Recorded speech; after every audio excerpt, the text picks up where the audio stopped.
Bismillah ar-Rahman ar-Rahim. Bar Muhammad wa ali Muhammad salawat. Allahumma salli ala Muhammad wa ali Muhammad wa ajil farajam. Mu'mineen, we are about to begin Arbaeen today.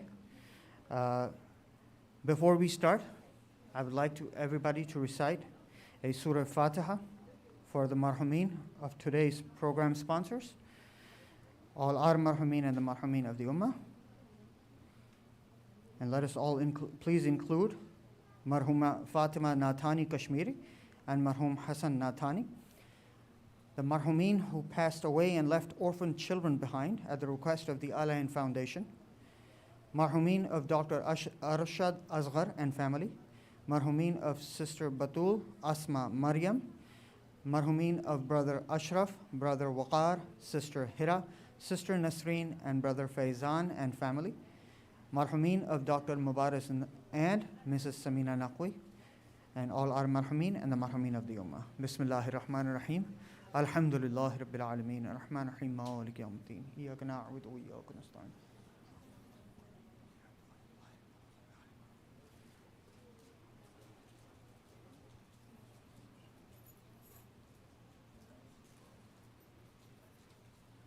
Let us all recite a loud salawat ala Muhammad wa ali Muhammad. Allahumma salli ala Muhammad wa ali Muhammad wa ajil farajah.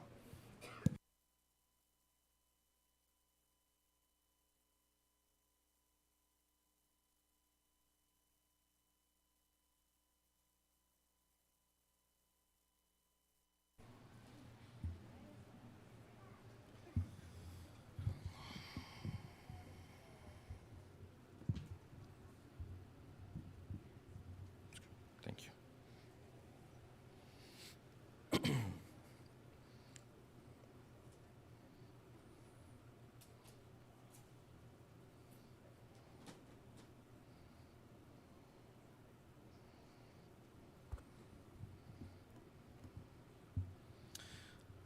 One more salawat, please. Allahumma salli ala Muhammad wa ali Muhammad wa ajil farajah. Inshallah, we'll begin with the Ziyara Arbaeen.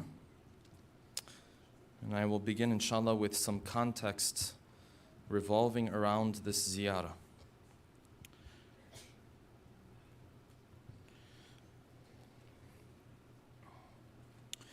So this ziyarah that we typically recite on this day is narrated in a hadith from our beloved sixth Imam, Imam al-Sadiq, salawatullahi wa salamuhu alayhi, in a conversation that he was having with a companion of his by the name of Safwan al-Jammal. He's a famous companion of the sixth Imam. And in this narration, the Imam told him that on the 40th, after the Shahada of our third Imam, that you would stand and you would recite this, not in the form of standing necessarily, that you would recite these lines. It's not a long ziyarat. I will inshallah begin, and as I read every 5 or 6 lines, I'll pause to explain what these lines are talking about and the meaning of these lines. It's a very beautiful ziyarah, and one that basically introduces the cause for which our third Imam even went to Karbala, and the reason for which he even made this journey. That's why periodically I'll pause to explain, inshallah, the meaning behind some of these lines. Recite salawat, please.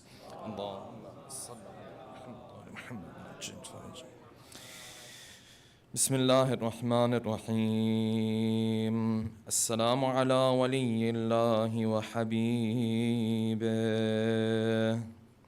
السلام على خليل الله ونجيبه السلام على صفي الله وابنها صفيه السلام على الحسين المظلوم الشهيد السلام على أسير الكربات وقتيل العبرات. We give our salams to the representative of Allah subhanahu wa ta'ala, ala waliyillah wa habibih. We give our salams to Khalilillah wa Najibih, the one who had a close relationship with Allah subhanahu wa ta'ala. We give our salams to Safiyullah, the one who was chosen by God, wabna Safiyyah, and the son of the one who was chosen by Allah. And he continues, he says, As-salamu ala asir al-kurbat, the one who ended up being held down by different kurbat, the one who ended up dealing with different tragedies. This is Imam al-Husain, who had to deal with tragedy after tragedy.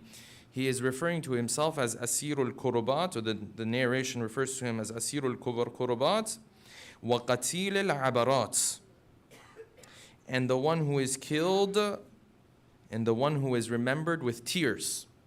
The amount of narrations that we have in shedding tears for Imam al-Husain is one of those acts of mourning that probably has the most emphasis out of any other form of act of mourning in our narrations. If there's one thing you want to pinpoint and say it started from the time of Ahlul Bayt, not now, started from their time, it is the literal act of shedding tears. And this act, if you think about it, builds a deeper connection with the human being, and Imam al-Husain, than any other act of mourning, though all of them are wonderful. It's more powerful than wearing black. It's more powerful than beating the chest. It's more powerful than all of these things. Why? Because unless you really love this person, unless you're really connected with this person at a deep level, a tear will not flow from the eyes. The tears flow when you've really built a spiritual relationship and connection with this person.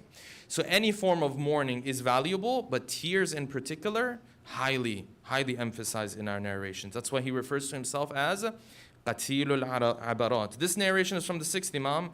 In other narrations, the Imam himself refers to himself as, I am Qatilul Abarat. I am the one who is remembered by the tears.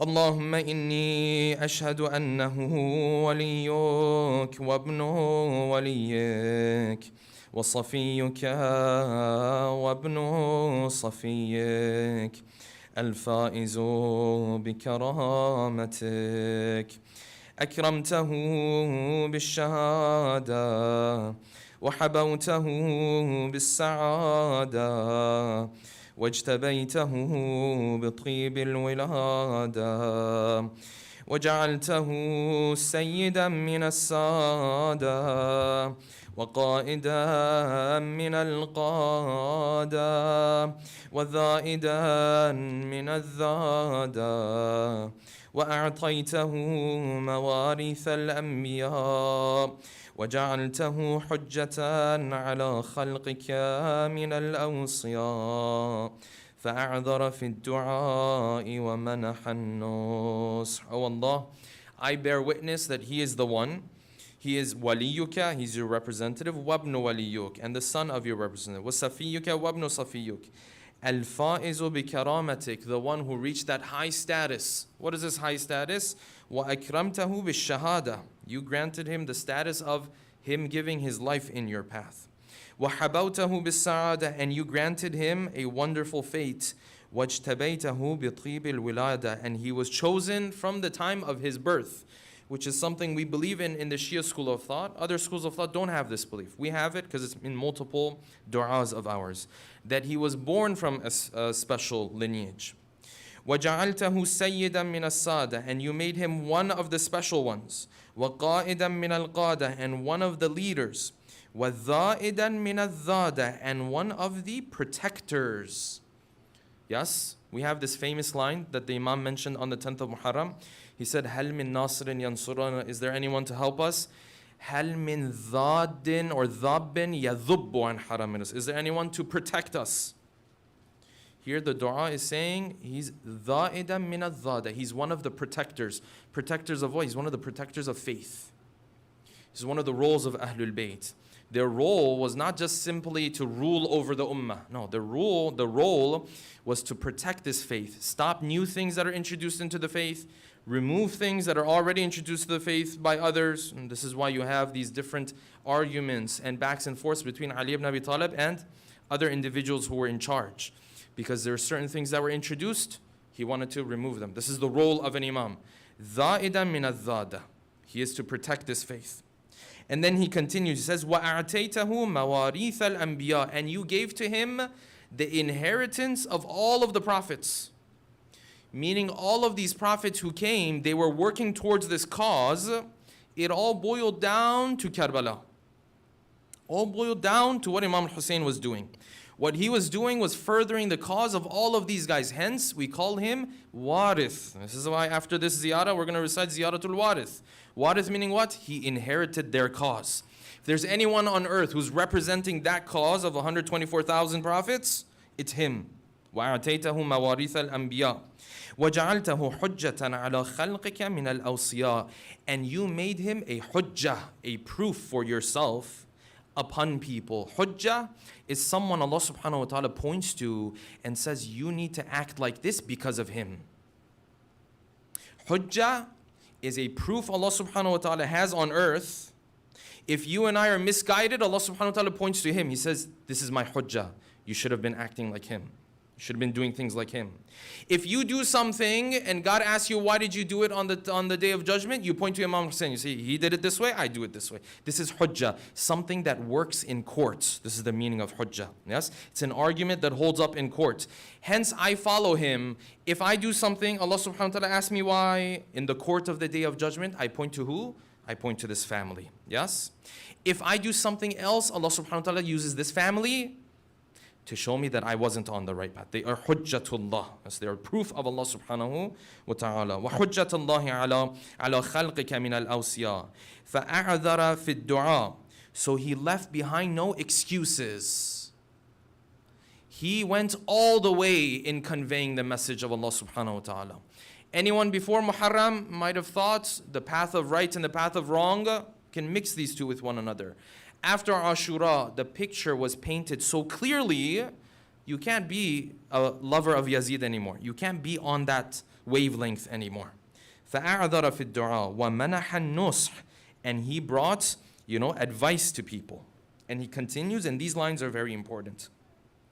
Inshallah, you can try to recite with me if you can. وبذل مهجته فيك ليستنقذ عبادك من الجهالة وحيرة الضلالة وقد توازر عليه من غرته الدنيا وباع حظه بالأرذل الأدنى وشرى آخرته بالثمن الأوكاس وتغطرس وتردى في هواه وأسخطك وأسخط نبيك وأطاع من عبادك أهل الشقاق والنفاق وحملة الأوزار المستوجبين النار فجاهدهم فيك صابرا محتسبا حتى سفك في طاعتك دمه واستبيح حرمه اللهم فلعنهم لعنا وبيلا وعذبهم عذابا أليما. Oh Allah, he came, he left no excuse for anyone, and then the next line says وَبَذَلَ مُهْجَتَهُ فِيكَ لِيَسْتَنْغِذَ عِبَادِكَ مِنَ الْجَهَالَةِ. And then he gave his life, and this is the part of the ziyarah that's encapsulating the whole purpose behind his movement. He says he gave his life to save your servants from ignorance. He was the one who was a light of guidance. And this means if I want to fulfill the purpose of Imam al-Husain, one of the things I have to do in my life is remove this ignorance from my life. I have to become a person of knowledge. He came as a light to shine upon us so that we understand right and wrong from each other. But if he gave his life, and I don't even read this Quran, and I don't even read this hadith, and I don't even learn this religion, then essentially I'm doing an injustice to him. Because his cause is not going to reach its final purpose if he did all of that, and at the end of the day, I don't pick up these books to read them. Yes? I don't learn about my faith. I don't learn about my religion. It's like someone puts all of this effort to bring all of these books to your door, delivers it to your door, and then that's where it all ends. He says, you put me through all this trouble to bring these books to you, and they're just gathering dust here. He says he gave his life لِيَسْتَنْقِذَ عِبَادَكَ مِنَ الْجَهَالَةِ وَحَيْرَةِ الضَّلَالَةِ, and the bewilderment of being lost. You have a guide in your life. You have a North Star in your life. You know which direction to move towards. Why? Because you have someone like Imam al-Husain. He painted this picture so well that for 1400 years and counting, you're not lost in your life. This is why he did everything. وَحَيْرَةِ الضَّلَالَةِ وَقَدْ تَوَازَرَ عَلَيْهِ مَنْ غَرَّتْهُ الدُّنْيَا. And while he was doing this, everyone else who was tricked by the dunya came together to put obstacles in his path. But he still did that because of you and I. This is what the Ziyara is saying. He did that for you and I. To save you and I.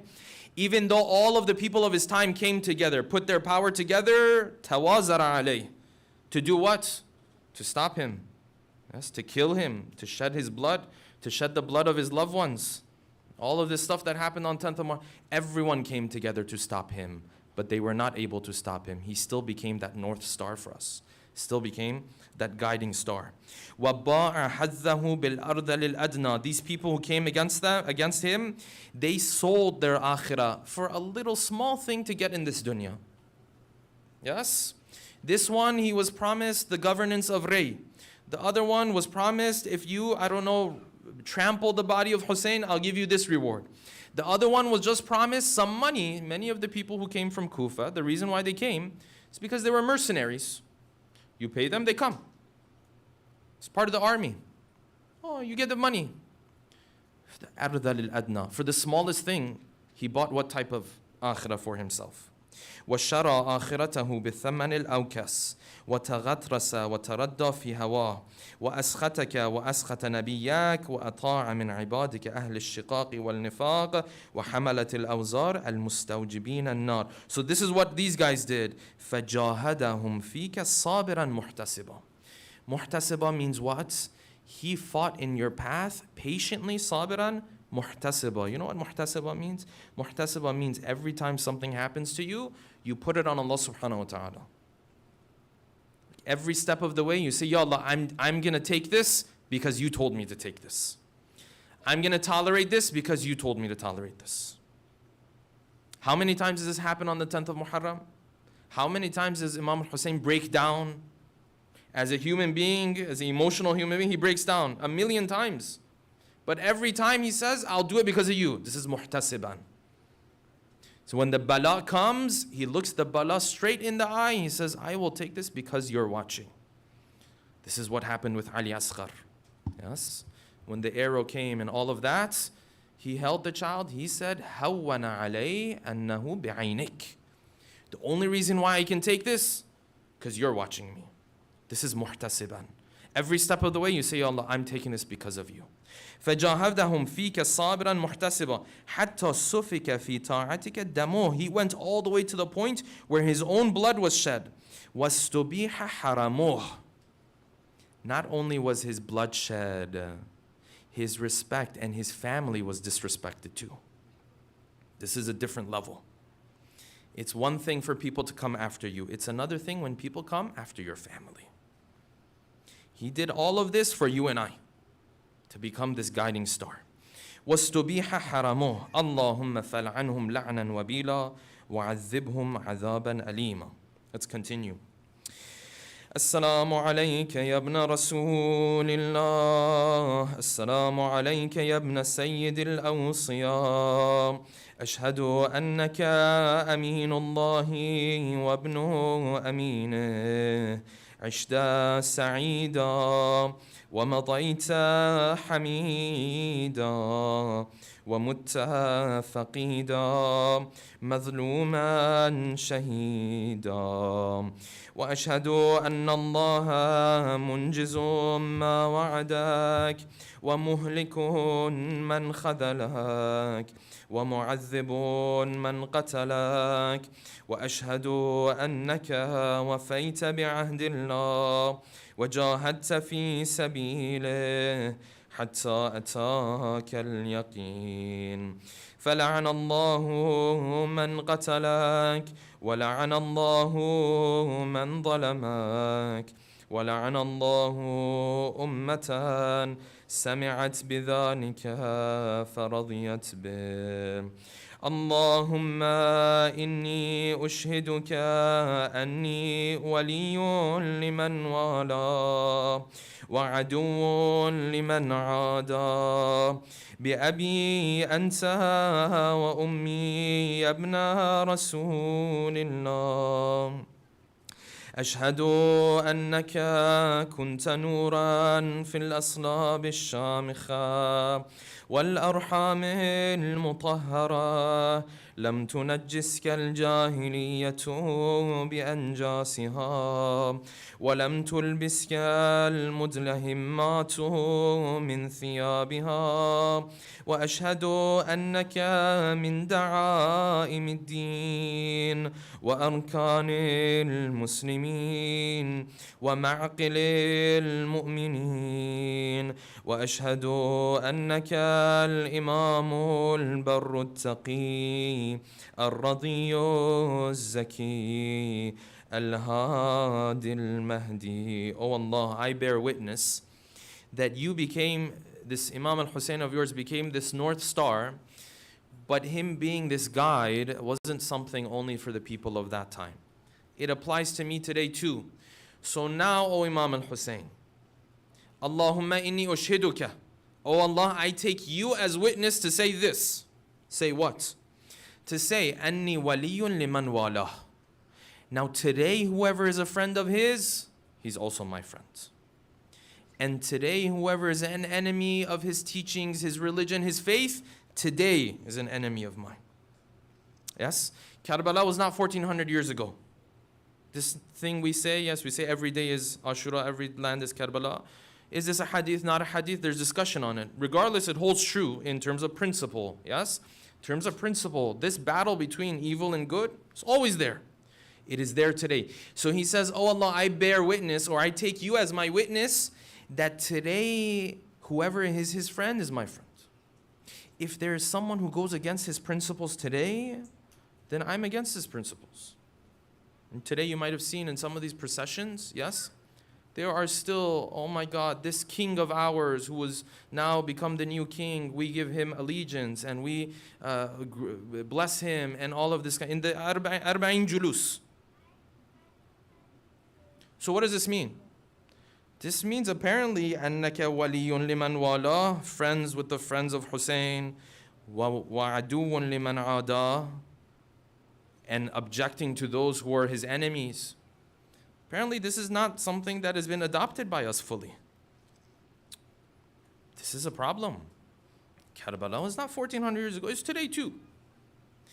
Oh Allah, I bear witness that I am friends with his friends, and I am enemies with his enemies. بِأَبِي أَنْتَ وَأُمِّي, may my mother and father be your ransom. Ya ibn Rasulullah. أشهد أنك كنت نورا في الأصلاب الشامخة. I bear witness that you were that light that was passed from one loin to another loin. والأرحام المطهرة, and from one womb to another womb. لم تنجسك الجاهلية بأنجاسها. None of these wombs and none of these loins were ever touched by al-jahiliyyah. There's no mushrikeen in this lineage. ولم تلبسك المدلهمات من ثيابها وأشهد أنك من دعائم الدين. I bear witness that you are one of the pillars of this faith. وأركان المسلمين ومعقل المؤمنين. وأشهد أنك الإمام البر التقي الرضي الزكي الهادي المهدي. We'll continue inshallah. وأشهد أن الأئمة من ولدك كلمة التقوى وأعلام الهدى والعروة الوثقى والحجة على أهل الدنيا. وأشهد أني بكم مؤمن وبإيابكم موقن بشرائع ديني وخواتيم عملي وقلبي لقلبكم سلم وأمري لأمركم متبع ونصرتي لكم معدى حتى يأذن الله لكم فمعكم لا مع عدوكم صلوات الله عليكم وعلى أرواحكم وعلى أجسادكم وشاهدكم وغائبكم وظاهركم وباطنكم آمين رب العالمين صلوات اللهم صل على محمد وعلى محمد.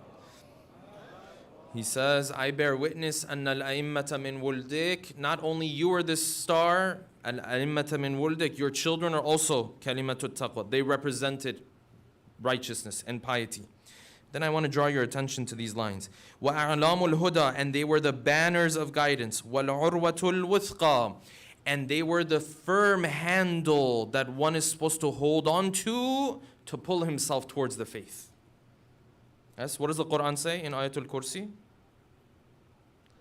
It says there are those, they do tamassuk bil urwatil wuthqa. They hold on firm to the handle. Handle meaning something you hold on to pull yourself towards someone. Yes? And then narrations say, nahnu al-urwatul wuthqa. We are that firm handle. The love, affection, the relationship that believers have with us. That is that firm handle that Allah subhanahu wa ta'ala is referring to. It could be other things as well, but at the deeper level, the Imam is saying we are this al-urwatul wuthqa. Wal-urwatul wuthqa. Wal-hujjatu ala ahli dunya. Wa ashhadu anni bikum mu'min. I believe in you. Wa bi'iyabikum muqin. And I am certain that you will return. I am certain that this return of the 12th Imam will happen. I am certain that your family will come back. And then he says very beautifully, I have this faith, and let me tell you how I have this faith. بِالشَّرَائِعِ دِينِي, with every part of my faith I believe in this. وَخَوَاتِيمَ عَمَلِي, and the way I take care of my affairs. I set up my affairs based on my belief you're coming back. This is how I approach my life. Yes? I know you're coming back, your message is going to come back. In other words, I'm waiting for this return. And the way I live my life is a life where I am waiting for the 12th Imam to come back. وَخَوَاتِيمَ عَمَلِي, the way I take care of my affairs. وَقَلْبِي لِقَلْبِكُمْ سِلْمٌ وَأَمْرِي لِأَمْرِكُمْ مُتَّبِعٌ وَنُصْرَتِي لَكُمْ مُعَدَّةٌ, and my help for you is ready. Anytime you call on me, حَتَّى يَأْذَنَ اللَّهُ لَكُمْ, I'm just waiting for Allah subhanahu wa ta'ala to give you all, this family, the permission to return. And my assistance is going to be there. My help is going to be there. What does this mean? This means right now I'm living a life where I'm not indulging in sin. I'm living a life where I'm preparing myself. I'm living a life where spirituality is part of my life. Not just, yes, 1400 years ago this happened and then we move on with life. No, he says, right now, I'm waiting for you guys to return. وَبِإِيَابِكُمْ مُوقِنٌ. And this waiting is representing itself in خَوَاتِيمَ عَمَلِي, in the way I do things. It's right now. وَنُصْرَتِي لَكُمْ مُعَدَّةٌ, I'm ready to jump up and help you. حَتَّى يَأْذَنَ اللَّهُ لَكُمْ, I'm just waiting for Allah subhanahu wa ta'ala to give you the permission, the green light to start your movement. My help and aid and assistance is going to be there. It's just a matter of time. This means what? This means you and I are prepared. Not 1400 years ago, right now. This is what the beauty of these du'as are. صلوات الله عليكم وعلى أرواحكم وأجسادكم وشاهدكم وغائبكم وظاهركم وباطنكم. May Allah subhanahu wa ta'ala bless all of you, those who are present and those who are absent, and so on and so forth. Ameen Rabbal Alameen. We'll take some time, inshallah, to also recite Ziyaratul Warith, which is another ziyarat that is recommended to be recited anytime we remember our beloved third Imam. As I've explained before, Ziyaratul Warith is referred to as Ziyaratul Warith because of the fact that Imam al-Husain inherits the mission and the cause of all of these previous prophets. And hence he is referred to as the Warith, the heir, the inheritor of all of the previous prophets. Bismillahir Rahmanir Rahim. السلام عليك يا وارث آدم صفوة الله. Everyone. السلام عليك يا وارث نوح نبي الله. السلام عليك يا وارث إبراهيم خليل الله. السلام عليك يا وارث موسى كليم الله. السلام عليك يا وارث عيسى. السلام عليك يا وارث محمد حبيب الله. السلام عليك يا وارث أمير المؤمنين عليه السلام. السلام عليك يا ابن محمد المصطفى. السلام عليك يا ابن علي السلام عليك يا ابن فاطمة الزهراء. السلام عليك يا ابن خديجة الكبرى.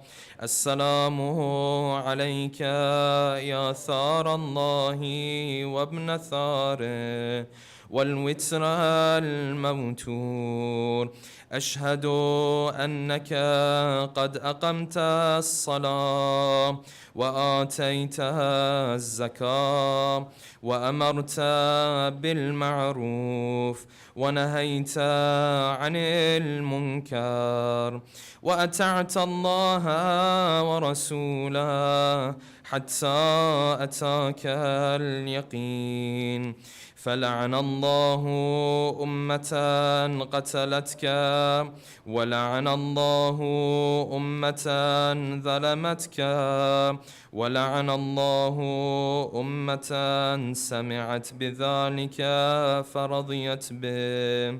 يا مولاي يا أبا عبد الله، أشهد أنك كنت نورا في الأصلاب الشامخة والأرحام المطهرة. لم تنجسك الجاهلية بأنجاسها ولم تلبسك من مدلهمات ثيابها. وأشهد أنك من دعائم الدين وأركان المؤمنين. وأشهد أنك الإمام البر التقي الرضي الزكي الهادي المهدي. وأشهد أن الأئمة من ولدك كلمة التقوى وأعلامه الهدى والعروة الوثقى والحجة على أهل الدنيا. وأشهد الله وملائكته وأنبياءه ورسله أني بكم مؤمن وبإيابكم موقن بشرائع ديني وخواتيم عملي وقلبه لقلبكم سلم وأمري لأمركم متبع. صلوات الله عليكم وعلى أرواحكم وعلى أجسادكم وعلى أجسامكم وعلى شاهدكم وعلى غائبكم وعلى ظاهركم. This part of the narration says that you then enter and you throw yourself on the tomb, the shrine, you kiss it, and you say the following words. بأبي أنت وأمي يا ابن رسول الله. بأبي أنت وأمي يا أبا عبد الله. لقد عظمت الرزية وجلت المصيبة بك علينا وعلى جميع أهل السماوات والأرض. فلعن الله أمة أسرجت وألجمت وتهيأت لقتالك يا مولاي يا أبا عبد الله قصدت حرمك وأتيت إلى مشهدك أسأل الله بالشأن الذي لك عنده وبالمحل الذي لك لديه أن يصلي على محمد وآل محمد وأن يجعلني معكم في الدنيا والآخرة. These lines of the dua said what? لعن الله أمة أسرجت وألجمت. May Allah's curse be on those who put the saddles on the horses, yes? And they took the reins of the horses. Means those who prepared for this battle. Some of them were there. Some of them never even made it to the battle of Karbala. But they prepared for this incident to take place, yes? Yazid la'natullahi alayhi never made it to Karbala. He was never there. Ubaydullah ibn Ziyad was never there. But these are the ones who were preparing it, yes? And what the dua is saying, that if you're also in the path of assisting someone else to commit haram, that this is a problem. You can't be playing this role. It's not just about the one who's doing it, it's the one who's helping this person to do it as well. This is a problem, yes? And we said at the very end, As'alullah bi-sha'ni alladhi laka 'inda. I ask Allah by the status that you have in His eyes, and yaj'alani ma'akum fi dunya wal akhirah, that He places me with you. You come closer to Imam al-Husayn for what reason? To become closer to Allah subhanahu wa ta'ala. I ask Allah by the right of your status so that He elevates my status with Him. It's all about building your relationship with Allah subhanahu wa ta'ala. Because Husayn is who he is because of this relationship he has with Allah subhanahu wa ta'ala. Yes? Sometimes you'll come to the majalis of Imam al-Husayn 10 nights, and after 10 nights you walk away and you feel like your relationship with God made no difference. This is a problem. This is a problem. You ask Allah, you come closer to Imam Husayn because he represents the attributes of Allah subhanahu wa ta'ala. Inshallah, we'll leave more of that to the next point. This part of the ziyarah then says, you turn towards the son of Imam al-Husayn, the one whose musibah was one of the most difficult musibahs on the 10th of Muharram, the one whose difficulty and tragedy scarred the heart of Imam al-Husayn. Yes? That's why the narration says when he came to ask for permission, he quickly gave him permission. So Husayn can't even take his son standing in front of him, asking him for permission. This is too painful for Imam al-Husayn, yes? This is the part where you turn towards him and you give your salam to him. Assalamu alayka ya ibna Rasulillah. Assalamu alayka ya ibna Nabiyillah. السلام عليك يا ابن أمير المؤمنين السلام عليك يا ابن الحسين الشهيد السلام عليك أيها الشهيد السلام عليك أيها المظلوم وابن المظلوم لعن الله أمة قتلتك ولعن الله أمة ظلمتك ولعن الله أمة سمعت بذلك فرضيت به. You approach the shrine and the tomb and you say the following. السلام عليك يا ولي الله وابن وليه لقد عظمت المصيبة وجلت الرزية بك علينا وعلى جميع المسلمين فلعن الله أمة قتلتك وأبرأ إلى الله وإليك منهم. Then at this part you turn towards the martyrs of the plains of Karbala. These martyrs who Imam al-Husayn famously said, I have never found any companions as good as this group. And interestingly, Imam al-Husayn had martyrs, they never made it to Karbala. They were martyrs, they were martyred before Karbala. They were martyrs before Imam al-Husayn even moved from one city to another city to come towards Karbala. They were martyred. So many have given their lives in the path of Imam Hussein. Some people in Sham and Kufa, when they objected to Yazid in Sham, Yazid asked for them to be killed. They were martyred. This caravan of Imam al-Hussein moves, and whoever is a good person, whoever is a pure person, Imam Hussein takes him with him. Yes. Maybe he's in Karbala. Those guys were the top of the list. Yes. Maybe before Karbala, maybe after Karbala. There are people today, they defend the cause of Imam al-Hussein. They give their life in the way of the Imam Hussein. Even today, this caravan is still moving. This is our salam to the martyrs.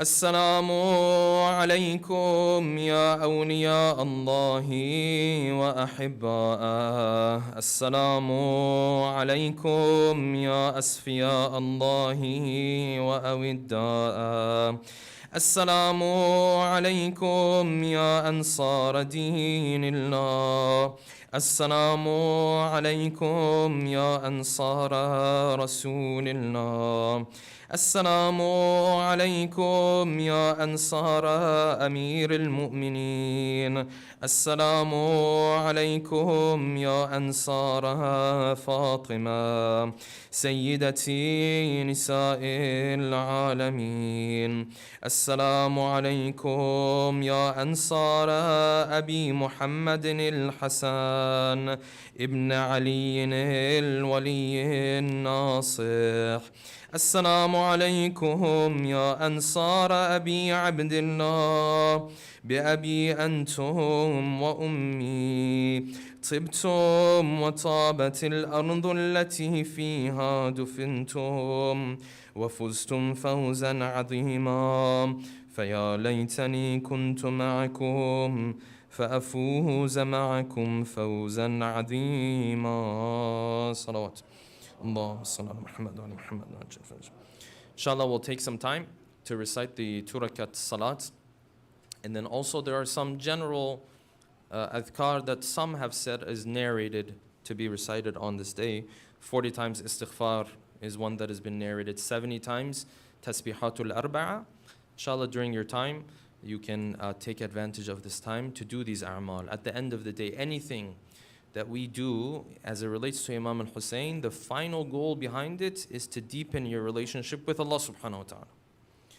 Hence, you can take advantage of this time. Salat, dua, whatever you like, inshallah. We'll take some time, and then I think Maghrib is going to be around 10 minutes or so.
पर मोहम्मद वाले मोहम्मद सल्लल्लाहु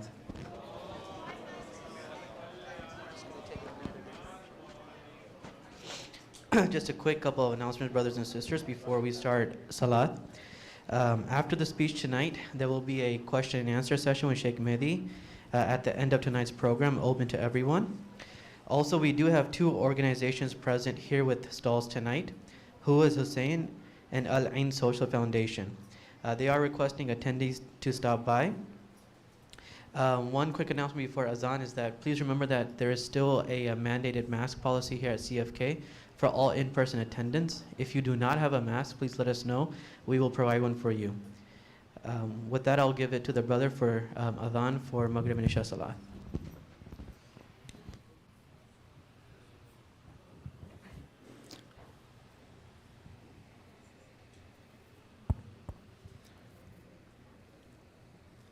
Allahu Akbar, Allahu Akbar. Allahu Akbar, Allahu Akbar. Ashhadu an la ilaha illallah. Ashhadu an la ilaha illallah. أشهد أن محمدًا رسول الله. أشهد أن محمدًا رسول الله.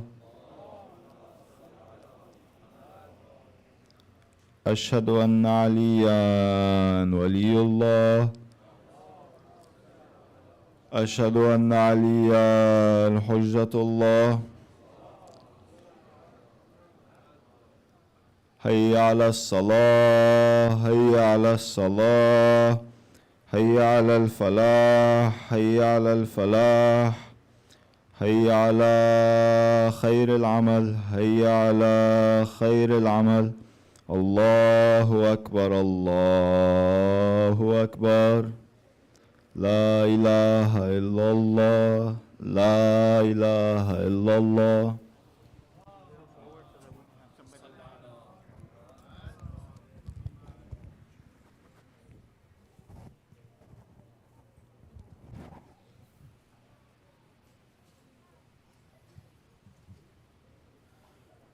Just a quick announcements. There is a Prius outside that has its headlights on, RVT 6550. Allahu Akbar, Allahu Akbar. Ashhadu an la ilaha illallah. Ashhadu an la ilaha illallah. Ashhadu anna Muhammadan Rasulullah. Allahumma salli ala Muhammad wa ala Muhammad. أشهد أن محمدا رسول الله. أشهد أن عليا حجة الله صلوات الله وسلامه عليه. حي على الصلاة، حي على الصلاة، حي على الفلاح، حي على الفلاح، حي على خير العمل، حي على خير العمل. قد قامت الصلاة، قد قامت الصلاة. الله أكبر، الله أكبر. لا إله إلا الله. أستغفر الله ربي وأتوب إليه. الله أكبر. بسم الله الرحمن الرحيم. الحمد لله رب العالمين. الرحمن الرحيم مالك يوم الدين. إياك نعبد وإياك نستعين. اهدنا الصراط المستقيم، صراط الذين أنعمت عليهم غير المغضوب عليهم ولا الضالين. بسم الله الرحمن الرحيم. قل هو الله أحد، الله الصمد، لم يلد ولم يولد ولم يكن له كفوا أحد. الله أكبر. سبحان ربي العظيم وبحمده. سمع الله لمن حمده. الله أكبر. سبحان ربي الأعلى وبحمده. الله أكبر. الله أكبر. سبحان ربي الأعلى وبحمده. الله أكبر. بحول الله وقوته أقوم وأقعد. بسم الله الرحمن الرحيم. الحمد لله رب العالمين الرحمن الرحيم مالك يوم الدين إياك نعبد وإياك نستعين اهدنا الصراط المستقيم صراط الذين أنعمت عليهم غير المغضوب عليهم ولا الضالين. بسم الله الرحمن الرحيم. قل هو الله أحد الله الصمد لم يلد ولم يولد ولم يكن له كفوا أحد. الله أكبر. اللهم صل على محمد وآل محمد. اللهم ارزقنا توفيق الطاعة وبعد المعصية. اللهم عجل لوليك الفرج. اللهم اغفر للمؤمنين والمؤمنات والمسلمين والمسلمات. الله أكبر. سبحان ربي العظيم وبحمده سمع الله لمن حمده. الله أكبر. سبحان ربي الأعلى وبحمده. الله أكبر. الله أكبر. سبحان ربي الأعلى وبحمده. الله أكبر. أشهد أن لا إله إلا الله وحده لا شريك له وأشهد أن محمدا عبده ورسوله. اللهم صل على محمد وآل محمد وتقبل شفاعته وارفع درجته. بحول الله وقوته أقوم وأقعد.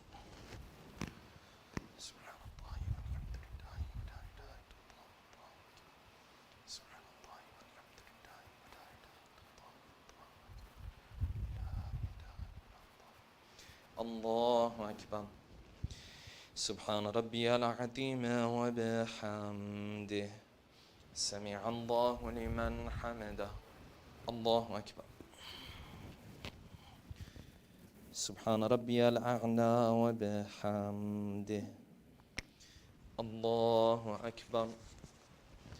الله أكبر. سبحان ربي الأعلى وبحمده. يا لطيف ارحم عبدك الضعيف. الله أكبر. بسم الله وبالله الحمد لله أشهد أن لا إله إلا الله وحده لا شريك له وأشهد أن محمدا عبده ورسوله. اللهم صل على محمد وآل محمد. السلام عليك أيها النبي ورحمة الله وبركاته. السلام علينا وعلى عباد الله الصالحين. السلام عليكم ورحمة الله وبركاته. الله أكبر. الله أكبر. الله أكبر.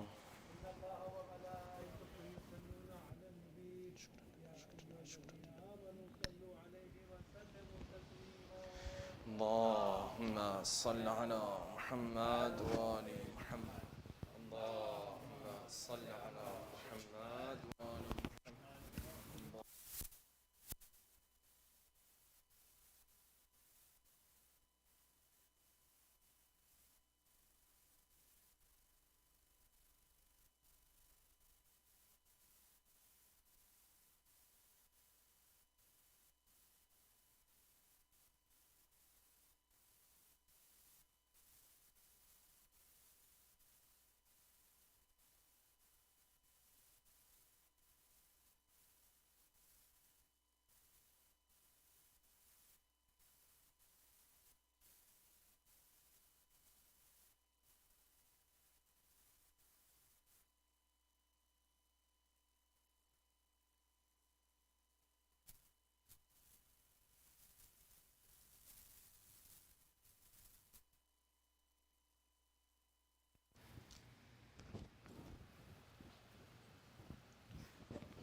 اللهم صل على محمد وآل محمد. بسم الله الرحمن الرحيم. أستغفر الله الذي لا إله إلا هو الحي القيوم ذو الجلال والإكرام وأتوب إليه. أستغفر الله الذي لا إله إلا هو الحي القيوم ذو الجلال والإكرام وأتوب إليه. أستغفر الله الذي لا إله إلا هو الحي القيوم ذو الجلال والإكرام وأتوب إليه. أستغفر الله الذي لا إله إلا هو الحي القيوم ذو الجلال والإكرام وأتوب إليه. أستغفر الله الذي لا إله إلا هو الحي القيوم ذو الجلال والإكرام وأتوب إليه برحمتك. بر محمد وآل محمد صلوات.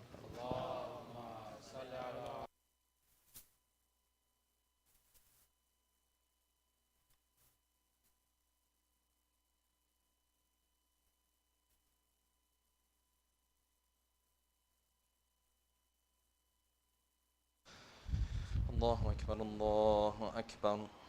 أشهد أن لا إله إلا الله. أشهد أن لا إله إلا الله. أشهد أن محمدا رسول الله. اللهم صل على محمد وآل محمد. أشهد أن محمدا رسول الله. اللهم صل على محمد وآل محمد. أشهد أن عليا حجة الله صلوات الله وسلامه عليه. حي على الصلاة حي على الصلاة حي على الفلاح حي على الفلاح حي على خير العمل حي على خير العمل. قد قامت الصلاة قد قامت الصلاة. الله أكبر الله أكبر. لا إله إلا الله. استغفر الله. الله أكبر.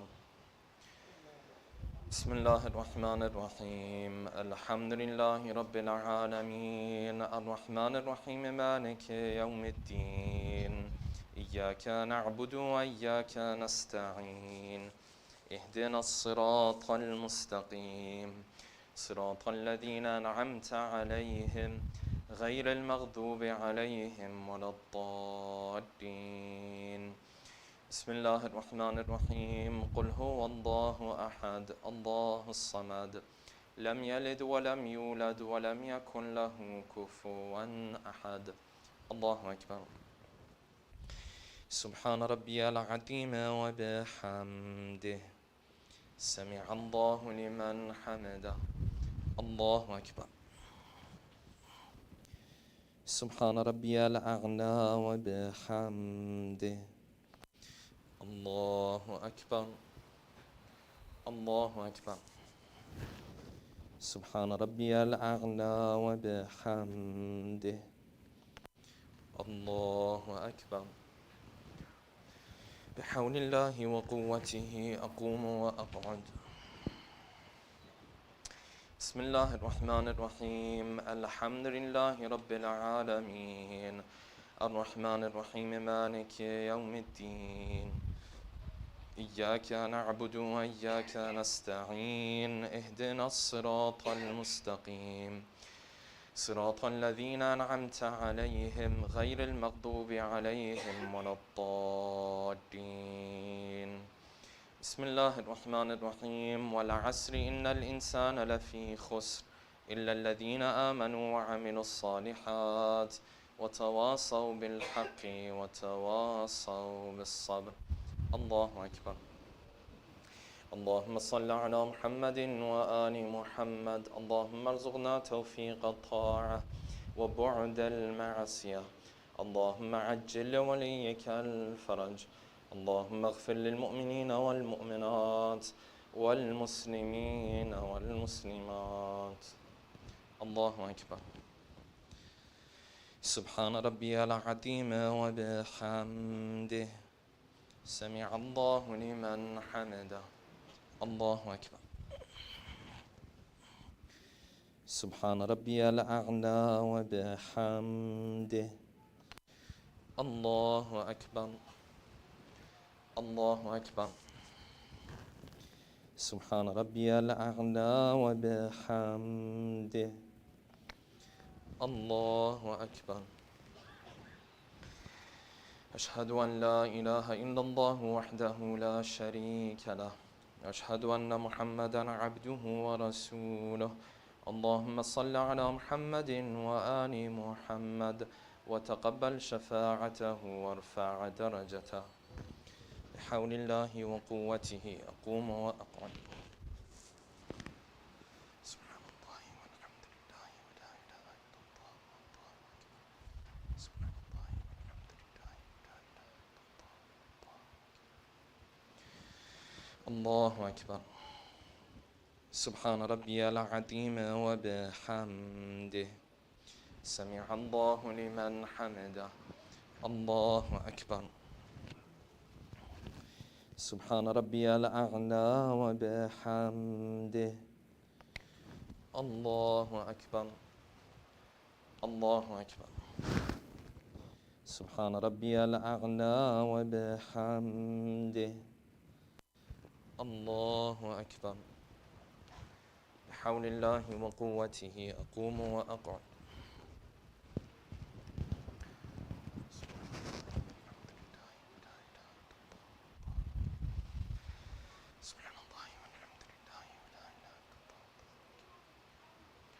الله أكبر. سبحان ربي العظيم وبحمده. سمع الله لمن حمده. الله أكبر. سبحان ربي الأعلى وبحمده. الله أكبر. الله أكبر. سبحان ربي الأعلى وبحمده. يا لطيف ارحم عبدك الضعيف. الله أكبر. بسم الله وبالله الحمد لله. أشهد أن لا إله إلا الله وحده لا شريك له. وأشهد أن محمدا عبده ورسوله. اللهم صل على محمد وآل محمد. السلام عليك أيها النبي ورحمة الله وبركاته. السلام علينا وعلى عباد الله الصالحين. السلام عليكم ورحمة الله وبركاته. الله أكبر. الله أكبر. الله أكبر.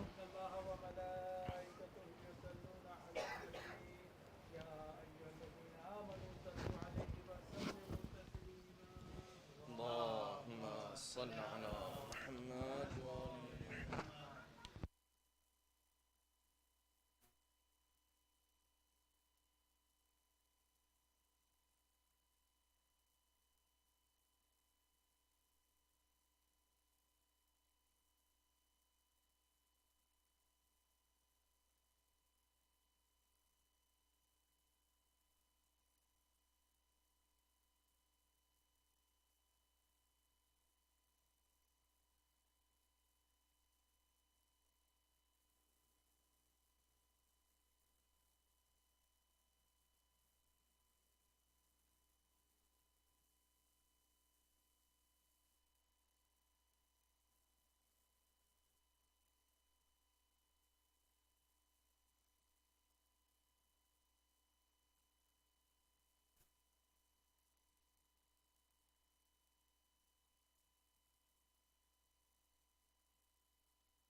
Please recite all together. بسم الله الرحمن الرحيم. اللهم كن لوليك الحجة ابن الحسن صلواتك عليه وعلى آبائه في هذه الساعة وفي كل ساعة وليا وحافظا وقائدا وناصرا ودليلا وعينا حتى تسكنه أرضك طوعا وتمتعه فيها طويلا برحمتك يا أرحم الراحمين. اللهم صل على محمد وآل محمد. فرجهم. Inshallah, Ziyarat will be recited after the program. Let us all recite a loud salawat and start beginning for the speech. Bar Muhammad wa ali Muhammad salawat.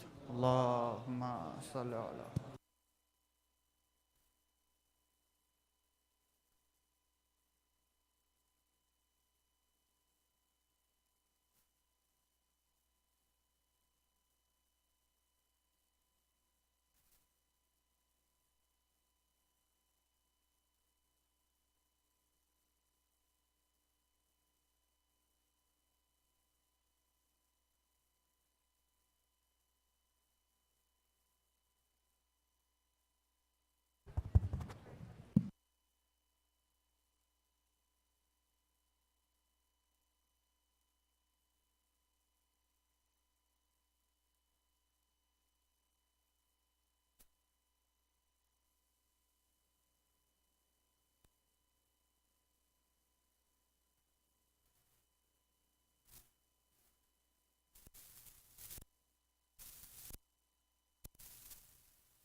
على محمد وآل محمد صلوات.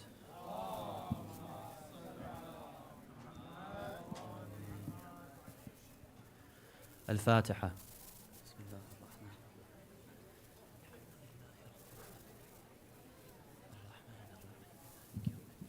Thank you.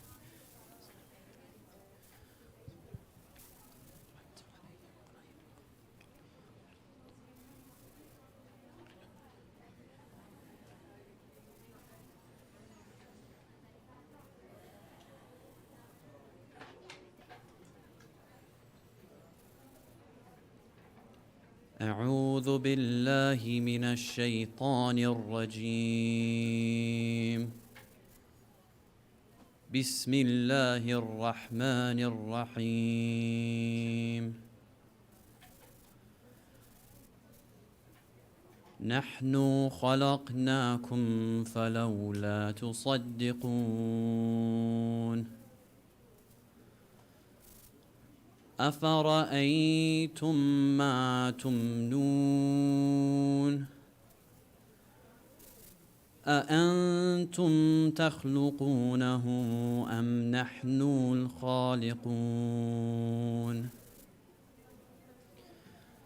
نحن قدرنا بينكم الموت وما نحن بمسبوقين على أن نبدل أمثالكم وننشئكم فيما تعلمون.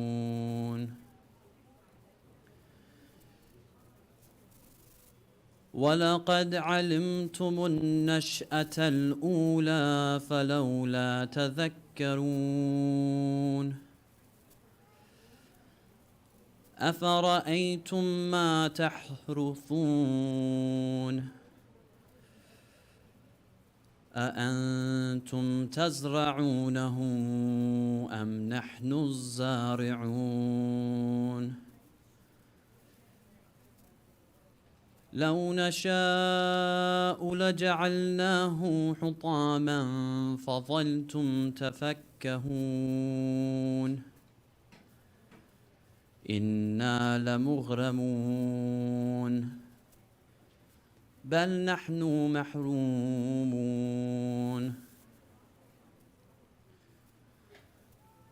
أفرأيتم الماء الذي تشربون أأنتم أنزلتموه من المزن أم نحن المنزلون لو نشاء جعلناه أجاجا فلولا تشكرون أفرأيتم النار التي تورون أأنتم أنشأتم شجرتها أم نحن المنشئون نحن جعلناها تذكرة ومتاعا للمقوين نحن جعلنا تذكرة ومتاعا للمقوين فسبح باسم ربك العظيم صلوات اللهم صل على محمد وآل محمد صدق الله العلي العظيم. Jazakallah khair, brother, for that wonderful recitation. One more loud salawat.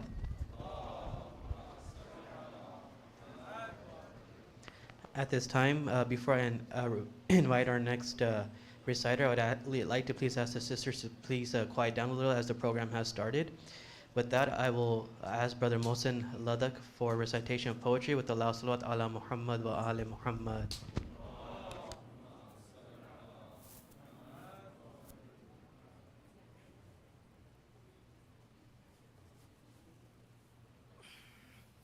بر محمد و آل محمد صلوات.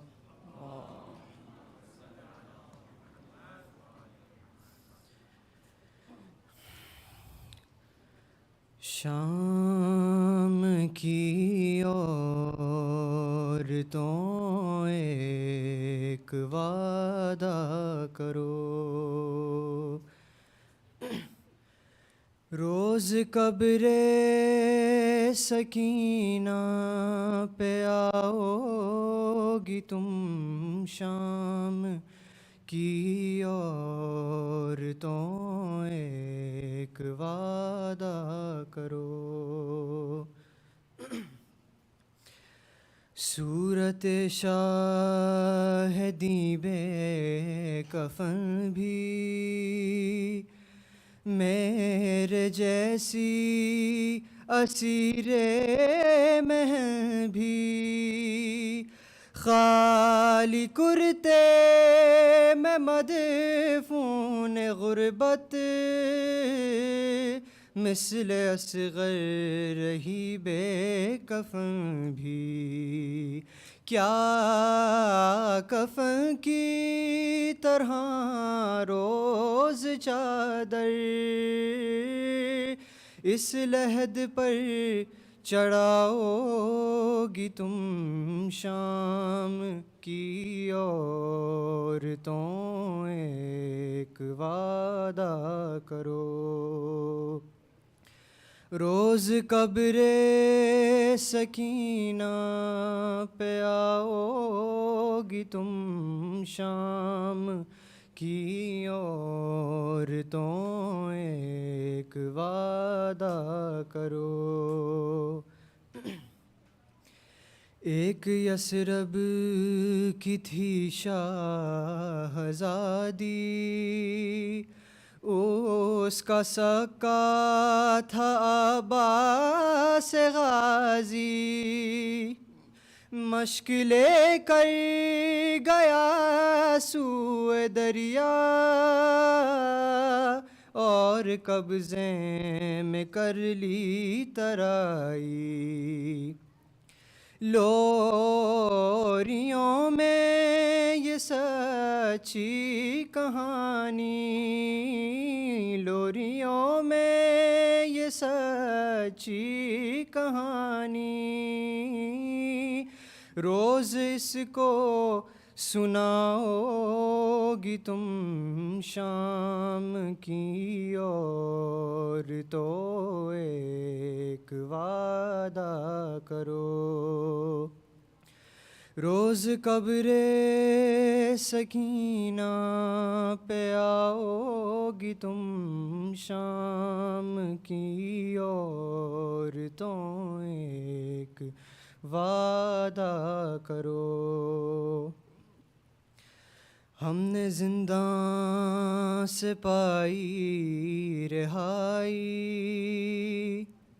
اب بہن پاس ہوگی نہ بھائی. بات اتنی سی بس یاد رکھنا، میری بچی ہے غم کی ستائی. تم نے بازار میں تو ستایا، تم نے بازار میں تو ستایا،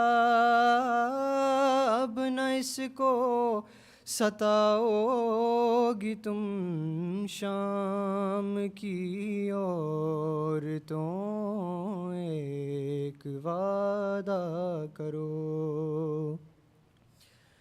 جب کبھی قید خانے میں آنا،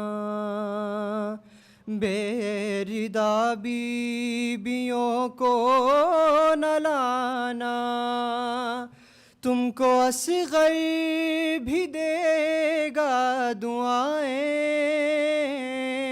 اس کی تنہائیاں یوں مٹانا. چھوٹے چھوٹے سے بچوں کو لا کر، چھوٹے چھوٹے سے بچوں کو لا کر، پاس اس کے سلاؤ گی تم شام کی عورتوں ایک وعدہ کرو. صورت شاہدی بے کفن بھی، میرے جیسی اسیر مہر بھی، خالی کرتے میں مدفون غربت، مثل اصغر رہی بے کفن بھی. کیا کفن کی طرح روز چادر، کیا کفن کی طرح روز چادر، اس لحد پر چڑھاؤ گی تم شام کی عورتوں ایک وعدہ کرو. روز قبر سکینہ پہ آؤ گی تم شام کی عورتوں ایک وعدہ کرو. بر محمد و آل محمد صلوات.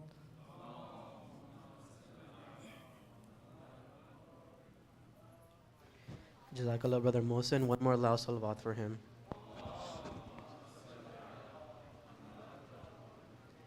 At this time, I'd like to invite Brother Hassan Kanani for recitation of poetry with a loud salawat ala Muhammad wa ali Muhammad.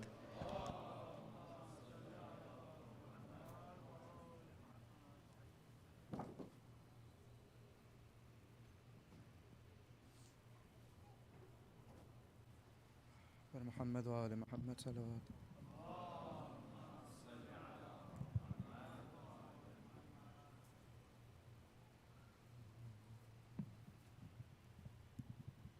بار دیگر صلوات.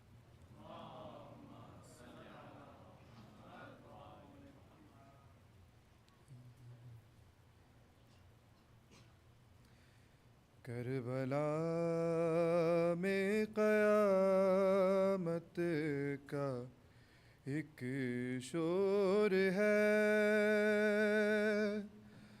قافلہ جا رہا ہے وطن کے لیے. کوئی روتی ہے جواں لال کو رو رہی ہے کوئی کون سخن کے لیے قافلہ جا رہا ہے وطن کے لیے قبر سے پہ رو کئی بہن نے کہا کیا بتاؤں کہ بھئی آستوں کیا ہوا کوفہ و شام میں ہوں پھری بیردہ آپ محتاج یا تھے کفن کے لیے قافلہ جا رہا ہے وطن کے لیے قصر ظالم کبھی قید خانہ کبھی نوک نیزہ کبھی تازیانہ کبھی کون سی تھی اذیت جو دی نہ گئی ہے جفا تھی اسیر مہر کے لیے قافلہ جا رہا ہے وطن کے لیے 6 مہینے کی جان اصغر بے زباں ہو گیا کربلا کی زمین میں نہاں سونے جنگل میں اب جا کے ڈھونڈوں کہاں ماں تڑپتی ہے اس گلبدن کے لیے قافلہ جا رہا ہے وطن کے لیے جب چلی تھی مدینے سے سب ساتھ تھے اونو جعفر تھے اکبر تھے عباس تھے جا رہی ہوں مدینے کو کوئی نہیں اب مصیبت فقط ہے بغیر کے لیے قافلہ جا رہا ہے وطن کے لیے کوئی چادر نہ تھی کیسی بے داد تھی ہاتھ ہوتے ہوئے بھی نازاد تھی کتنی مجبور کر دی گئی تھی بہن اپنے بھائی کے دفن و کفن کے لیے قافلہ جا رہا ہے وطن کے لیے قافلہ جا رہا है वतन के लिए बर मोहम्मद व आले मोहम्मद सलावत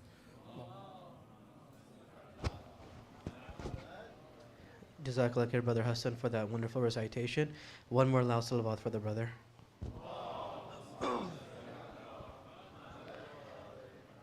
I'd like to next invite Sister Rabab for recitation of poetry with a loud salawat ala Muhammad wa ali Muhammad.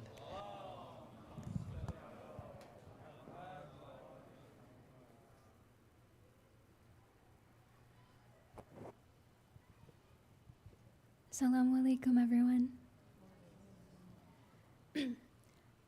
I know that all of us tonight wish that we could be in Karbala with the tens of millions of Za'ireen who are lucky enough to be there this year.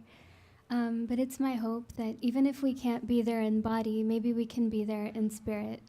So it's with that intention that I wrote this poem for tonight. And I pray that if our souls make it to Karbala tonight, may Mawla Husain accept our ziyara. This poem is called Safar-e-Ishq. On a morning in Muharram, I hear the news I've always craved. The beloved master of my heart has called me to his grave.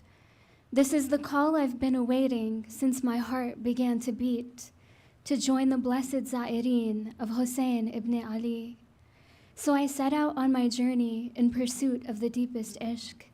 I set out on my journey to fulfill my deepest wish. My soul rushes like a sparrow toward that holy land to derive the sacred blessings of the Ziyara of Husain. When God breathed life into our souls and we fluttered into being, perhaps this very land was the first place we dreamt of seeing. When our souls felt weary at the thought of separation from Allah, where better to reunite with Him than on the plains of Karbala? My heart swells like a riverbank as I hear the Euphrates roam. As my eyes catch sight of the golden domes, I feel like I'm finally home. The moment my lungs fill with the fragrant air of Karbala, the wounded fragments of my soul taste the sweetness of Shifa. I pass by the sacred grounds that bear the arms of a fearless brother, and the field where many spears broke the hearts of many mothers. I see the place a beloved son caught a spear within his chest, and the spot where a grieving father laid his precious son to rest.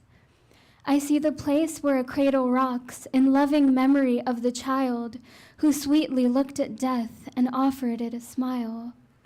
I see the spot that bore the tents that were cruelly set aflame, the place that witnessed each goodbye, each announcement full of pain. Where Rabab took a final glance at the tiny face of Ali Asghar, where Zainab bade farewell to a restless Ali Akbar, where Sakina traced the footsteps of her father with her eyes, where the children held their water cups before the flag-bearer's demise, the place where Zainab and Husain bade farewell to one another, and the hilltop where she witnessed Shimmer's sword and her wounded brother, and the place where the spears were raised with a head upon each one, and the place where the prisoners stood beneath the blazing sun. I move forward through the streets as if caught within a dream. My heart is drawn like moth to flame toward the sacred golden gleam of two domes that stand aloft, triumphant against time, like beacons of Tawheed that crown two holy shrines. As I enter Bain al-Haramain, I feel the binding energy of the love between two brothers bound by endless loyalty. In the Haram of Abbas, the wings of angels brush my face, and I feel my body, mind, and heart enveloped in God's grace.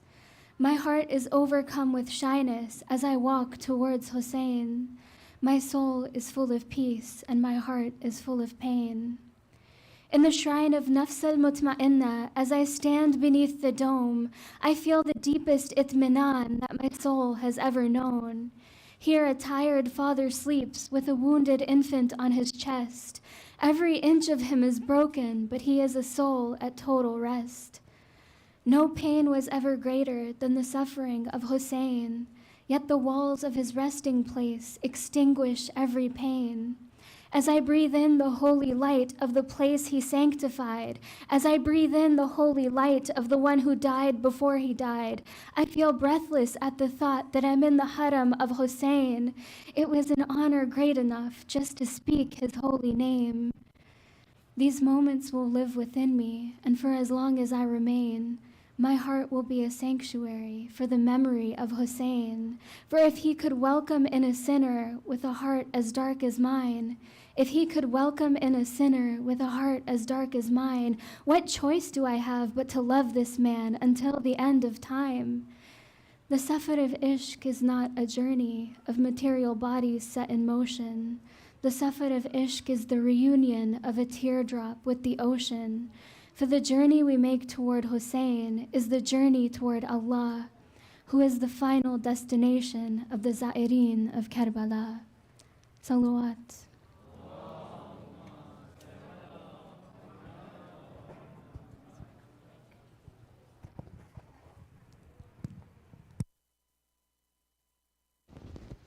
Jazakallah, sister. One more loud salawat, please.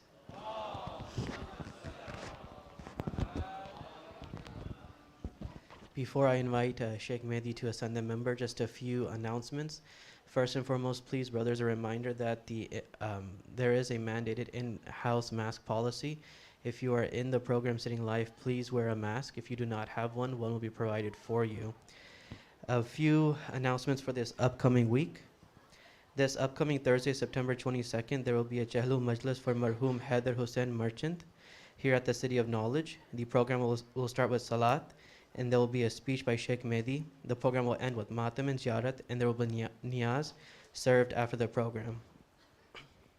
This upcoming Friday, September 23rd, and Saturday, September 24th, the City of Knowledge will be commemorating the martyrdom of the Holy Prophet, Imam Hassan and Imam Rida alayhi salam. Lecture will be by Sayyid Hassan Ali Rizvi. Program will start with Salat al-Maghribain about 7:38, followed by recitation of Quran, youth presentation, and poetry, speech, and the program will conclude with Matam and Niyaz to go. At this time, I would like to invite Sheikh Mahdi to ascend the member and to honor us with this speech with a loud salawat ala Muhammad wa ali Muhammad, and I will ask the brothers and sisters to please move as close as possible to the member as you can. With a loud salawat ala Muhammad wa ali Muhammad.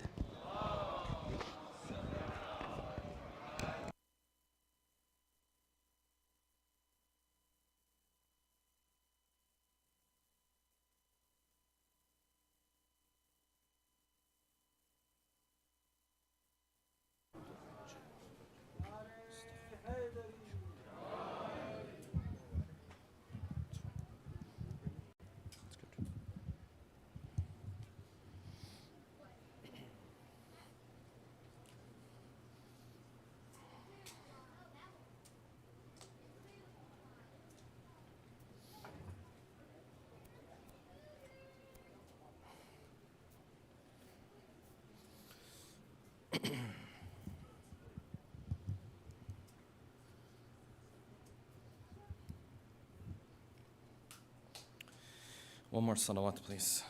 Allahumma salli ala Muhammad wa ala Muhammad wa ajjil faraja.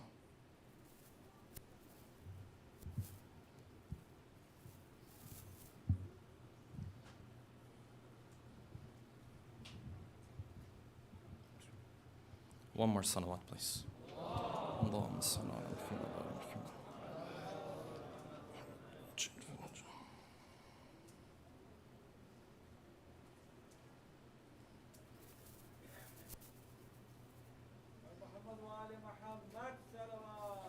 اللهم صل على محمد وعلى محمد.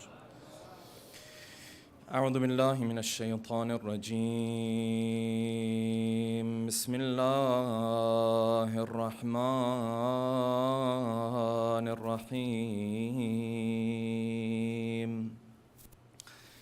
الحمد لله رب العالمين. الصلاة والسلام على سيدنا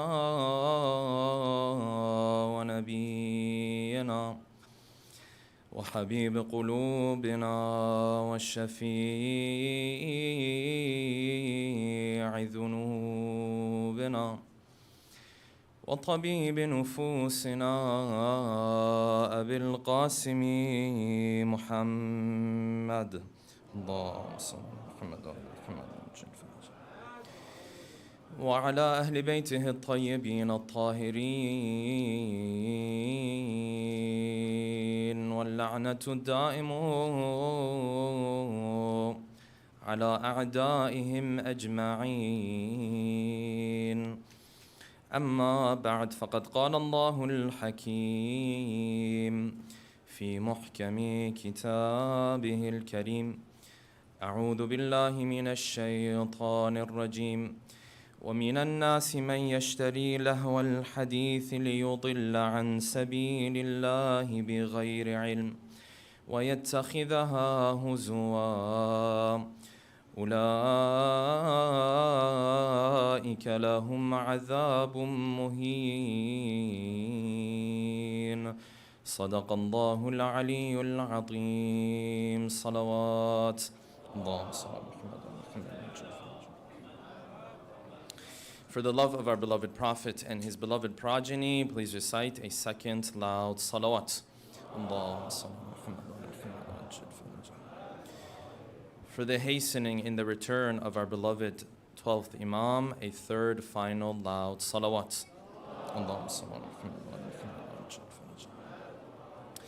Tonight, inshallah, we'll continue with our discussion on the topic of Islam's take on music. Last night we started our discussion by explaining the significance of this topic. And we explained that music is a phenomenon that you can no longer escape and elude. Anywhere you go, wherever you live at this point around the world, it is a phenomenon that you will be dealing with. It is a phenomenon that you will be entangled with one way or another. And this is why this topic is so important and so significant. And beyond that, what adds to the complexity of this topic is that music comes in all forms and in all shapes. There is music for every single emotion that you find within the human being. Any emotion that you can pinpoint within the human being, there is a music associated with invoking that particular emotion within the human being.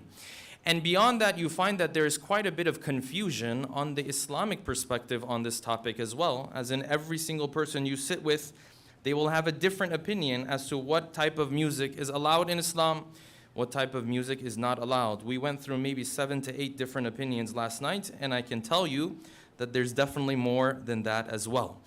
And so we wanted to begin to understand what is Islam's problem with certain types of music. What is it that Islam pinpoints and raises objection towards? Because many times when we talk about music, we typically associate the problem to be with certain lyrics that might be promoting violence, for example. They might have sexual references, for example. It might be lyrics that has to do with drug abuse, and so on and so forth. However, we said there is a fifth ingredient that Islam also raises objection towards, meaning this music, even if the lyrics do not contain any of these references, Islam will still raise objection here, and that is when this music consists of lahwa. Lahu means the type of distraction that makes me less likely to remember Allah subhanahu wa ta'ala, less likely to carry out my duties towards Allah subhanahu wa ta'ala, whether it is my praying, whether it is my fasting, whether it is even remembering the purpose of my life and the priorities in my life and the duties I have towards Allah subhanahu wa ta'ala.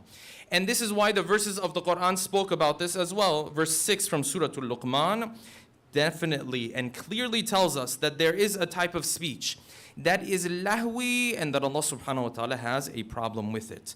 And this is why the rulings of the Maraja, the Grand Ayatollah Khamenei, the Grand Ayatollah Sistani, their rulings revolve around the type of music that creates this type of effect in the human being.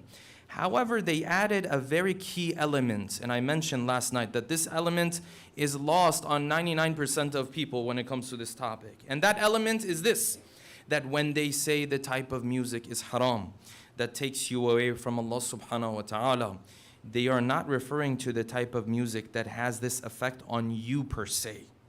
They are referring to the type of music that is seen within society to fall under this category. The type of music that generally people look at and say, this is not the type of music that brings you closer. This is the type of music that takes you away. And the ruling of Ayatollah Sistani, who says the type of music is haram that is typically played in haram gatherings, has nothing to do necessarily with the effect that you feel it might have on you or not. If this music is typically played in these gatherings, this music is haram. If this music is not typically played in these gatherings, it becomes halal for you. So the element that they took into their fatwa, both of them, is that this is how the music is viewed by the common view, by the urf, by the society that you live in, by the community that you live in. Not necessarily by the effect that it has on you. If it was based on effect, one could sit back and say this music that is haram, that contains all sorts of references, I've listened to it so many times, it doesn't even have a negative effect on me anymore. And hence, based on this ruling, it should be all halal for me at this point. And we mentioned the type of rejection and the type of reaction that Ahlul Bayt generally had when it came to making a wedding or another place a place of sin in the story of Al-Imam al-Jawad. This is where we ended our discussion last night. Before we move on with our discussion, if I can have everyone recite a salawat and please move forward.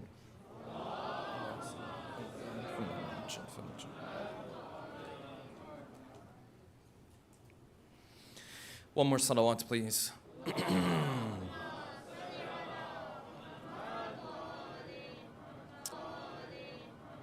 A third salawat.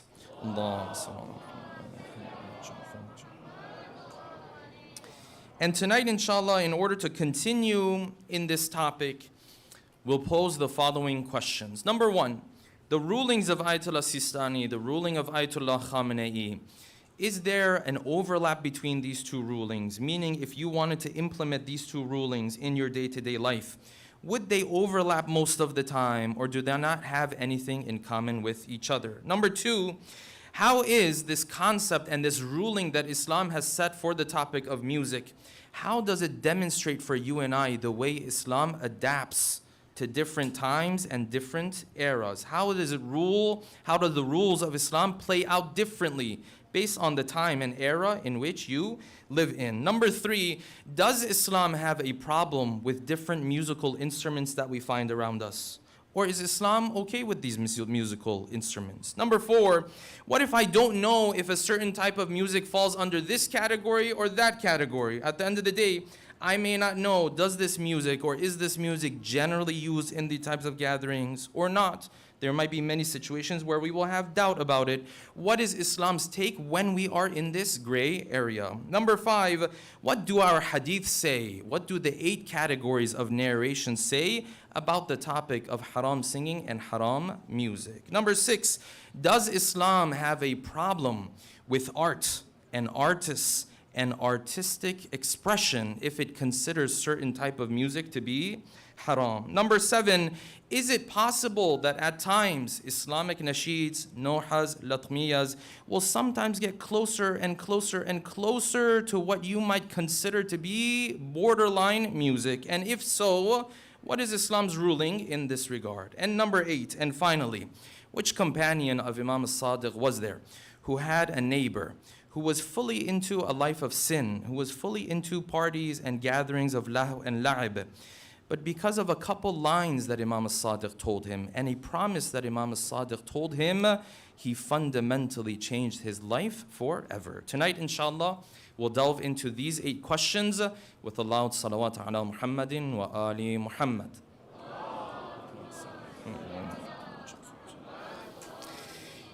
If you had the opportunity to be with us last night or you listened to the talk and the lecture, you realize that the ruling that we have on what type of music is haram, what type of music is halal, is no longer based on many of the other things that people assume. It's not necessarily based on, if I listen to this music, does it make me feel less spiritual or more spiritual? It's not necessarily based on the intention I have when I am listening to this music. It's not necessarily based on whether the person who is singing is the same gender or the opposite gender. Sometimes it might be the same gender And still Islam would have a problem with this type of music.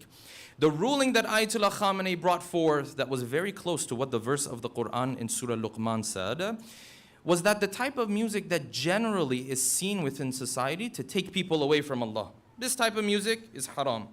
The ruling that Ayatollah Sistani had was something similar. His ruling was the type of music that generally is played in haram gatherings, in clubs, in parties, in these places that hopefully we don't go to. Hopefully we're not found in those areas.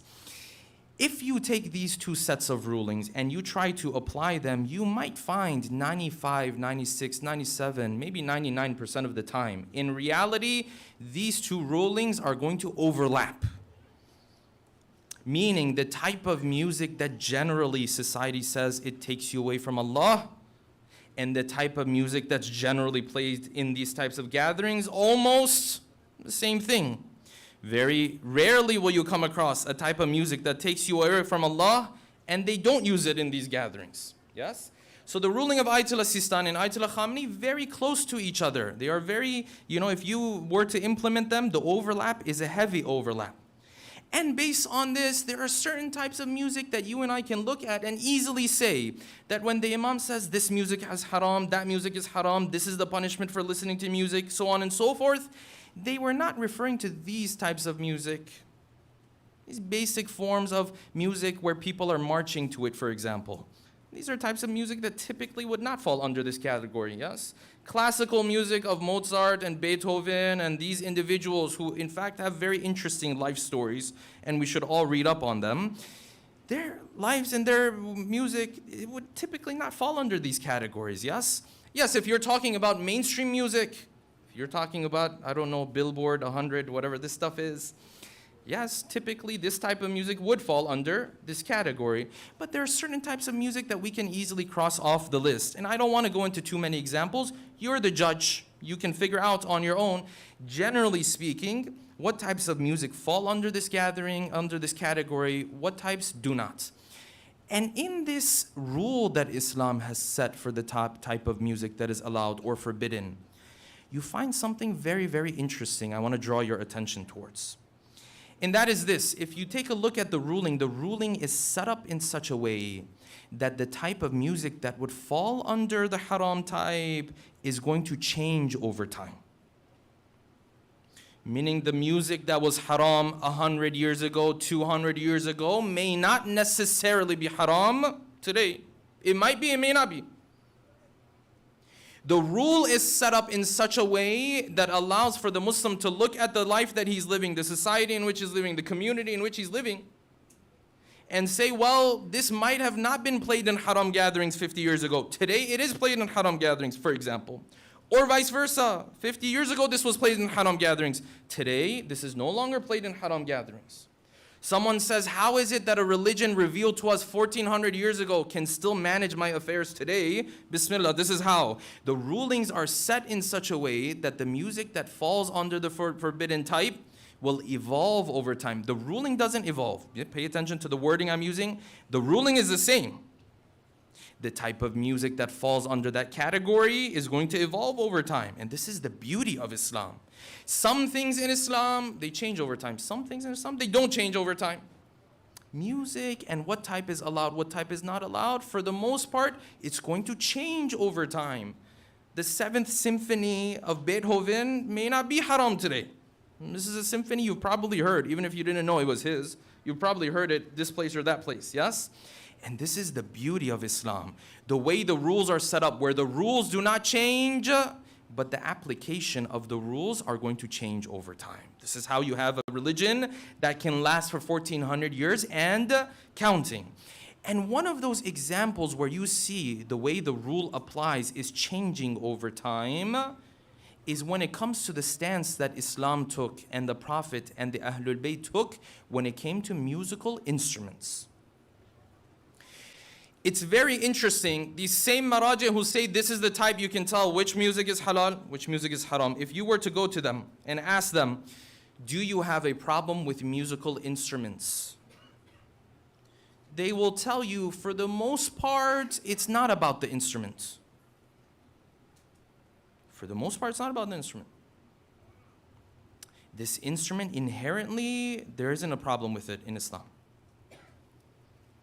Why this instrument is used to play this haram music? He says yes, but nowadays it's also used for 100 of halal uses as well. You can use it for haram music. You can use it for what? You can use it for halal music as well. And hence, the rulings that you find from these maraji', for the most part, they don't raise objection when it comes to musical instrument. This is interesting. Why? Because when you look at the narrations you have from Ahlul Bayt, you find multiple narrations from them speaking negatively of musical instruments. So much so, we read in Al-Kafi that the first one who started playing these instruments ever was Shaitan himself. His narrations are there. And there's many more. Yet when you go to the rulings of these maraji', they will tell you, no, it's not about the instrument, that's okay. Why? I thought what the Prophet say, Ahlul Bayt say. They say yes, if you look at the context of those narrations, you will find that Ahlul Bayt were saying that at a time where these instruments, there was no halal usage for them. Predominantly music back in the day during the time of the Prophet and during the time of the Imams, a halal usage was barely even imaginable for it. If you were playing music, if you had people who were coming and using musical instruments, the musical instruments that historians say were very prominent at that time. Amongst the most famous of them was a daf, this type of musical instrument that you might have seen in the movies. On the corners, yes, it has some rings on it. Sometimes it's a square. Sometimes it's a circle. The daf was very, very prominent at that time. The ney, a type of flute, was very dominant at that time. Drums, very prominent at that time. When the imams were saying these things, don't even come close to them, don't touch them, it's because during that time, a halal usage for these instruments was not even imaginable. No one used them for halal things. Now times have changed. The marja' looks at this, at these hadith and narrations. He says, yes, at that time, this tool would have been used only for haram. What about today? Today, that's not the case. Today, the piano, you can play halal music with it. It's possible. Now we will explain, in general, is Islam's approach when it comes to music the approach of, go ahead, go forward, or is it, no, take precaution, hold back a little bit, take your time? We will explain. But of course, we can't become more Catholic than the Pope. The ruling of the marja' is, if this is not haram music, then you are using the piano to play this music, then this music is not haram at this point. Hence, the marja' comes and tells you when the imams were saying these instruments are a problem, this was at a time where there was no halal usage for these instruments. Yes? Seems very beautiful, yes? Seems very nice. What I just explained and what the marja' just did is something, this very important point before we move on, is something only the marja' can do. Only the marja' can do what I just did. Only the marja' can do what I just explained. What is this? Take a narration and say this narration is limited to the time of the Prophet because it was related to this context. What I just did is a very dangerous thing. If you open the gates to this approach to faith, nothing of your religion will be left anymore. Just come to the narration says you should pray 5 times a day. And then Sheikh Mahdi goes up to them and says, listen, this was during that time when people weren't busy. Now we're all busy, you can condense all of it into one prayer. What religion is going to be left for you? Sometimes what they said is limited to their own time based on the context. Sometimes what they say is not limited to their own time at all. So who's to say, you and me? No, you and I have no idea what we're talking about. You and I aren't experts. Listen, if you and I want to become a marja', bismillah, go study 30 years and then you can give your opinion. I didn't study 30 years. I can't give my opinion. I wish I could. Life would be a lot easier. I can't. Neither can you. Some of us are working 9 to 5s here and then we want to do the job of the marja' over there too. No, if you want to do his job, you have to go study. Give 30 years of your life, 40 years of your life, so on and so forth, then you can give opinions about these things. But if you didn't do those studies, then you sit there and say, yes, this hijab thing was about the context of the time of the Prophet. It no longer applies. This fasting thing, it no longer applies the way it used to. Yes? You just have to fast from negative thoughts. This salat thing, it no longer applies the way it used to. It just means you sit down 5 times a day, you talk to Allah. what is going to be left of our faith? What's going to be left of our religion? Saying something is contained, confined by a certain time because of the context is something only the marja, the expert, does.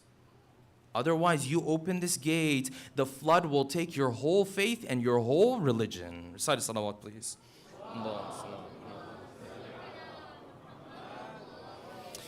Okay, I understand. It's not necessarily about whether there are musical instruments in it or not. The ruling is irrelevant or regardless of whether there's instruments in it or not. It can be still lahwi type of music or lahwi type of singing at this point. I understand this, but Sheikh, someone asked this question, as I've had multiple people ask me this question. Sheikh, I have a question. What if, Sheikh, I don't even know these clubs, these parties, these places, I don't even know what type of music they play there.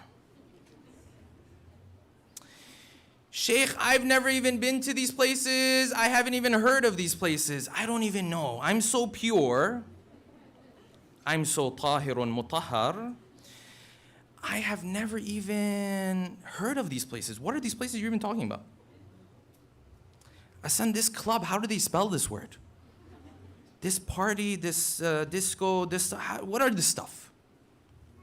And hence, I can't tell whether the music falls under this category or it falls under the other category. Someone might ask this question. And to this person, we have two answers. The first answer is nice try. This stuff might work on someone else, doesn't work on me. If you've been living in this part of the world, at the end of the day, generally speaking, you have some idea.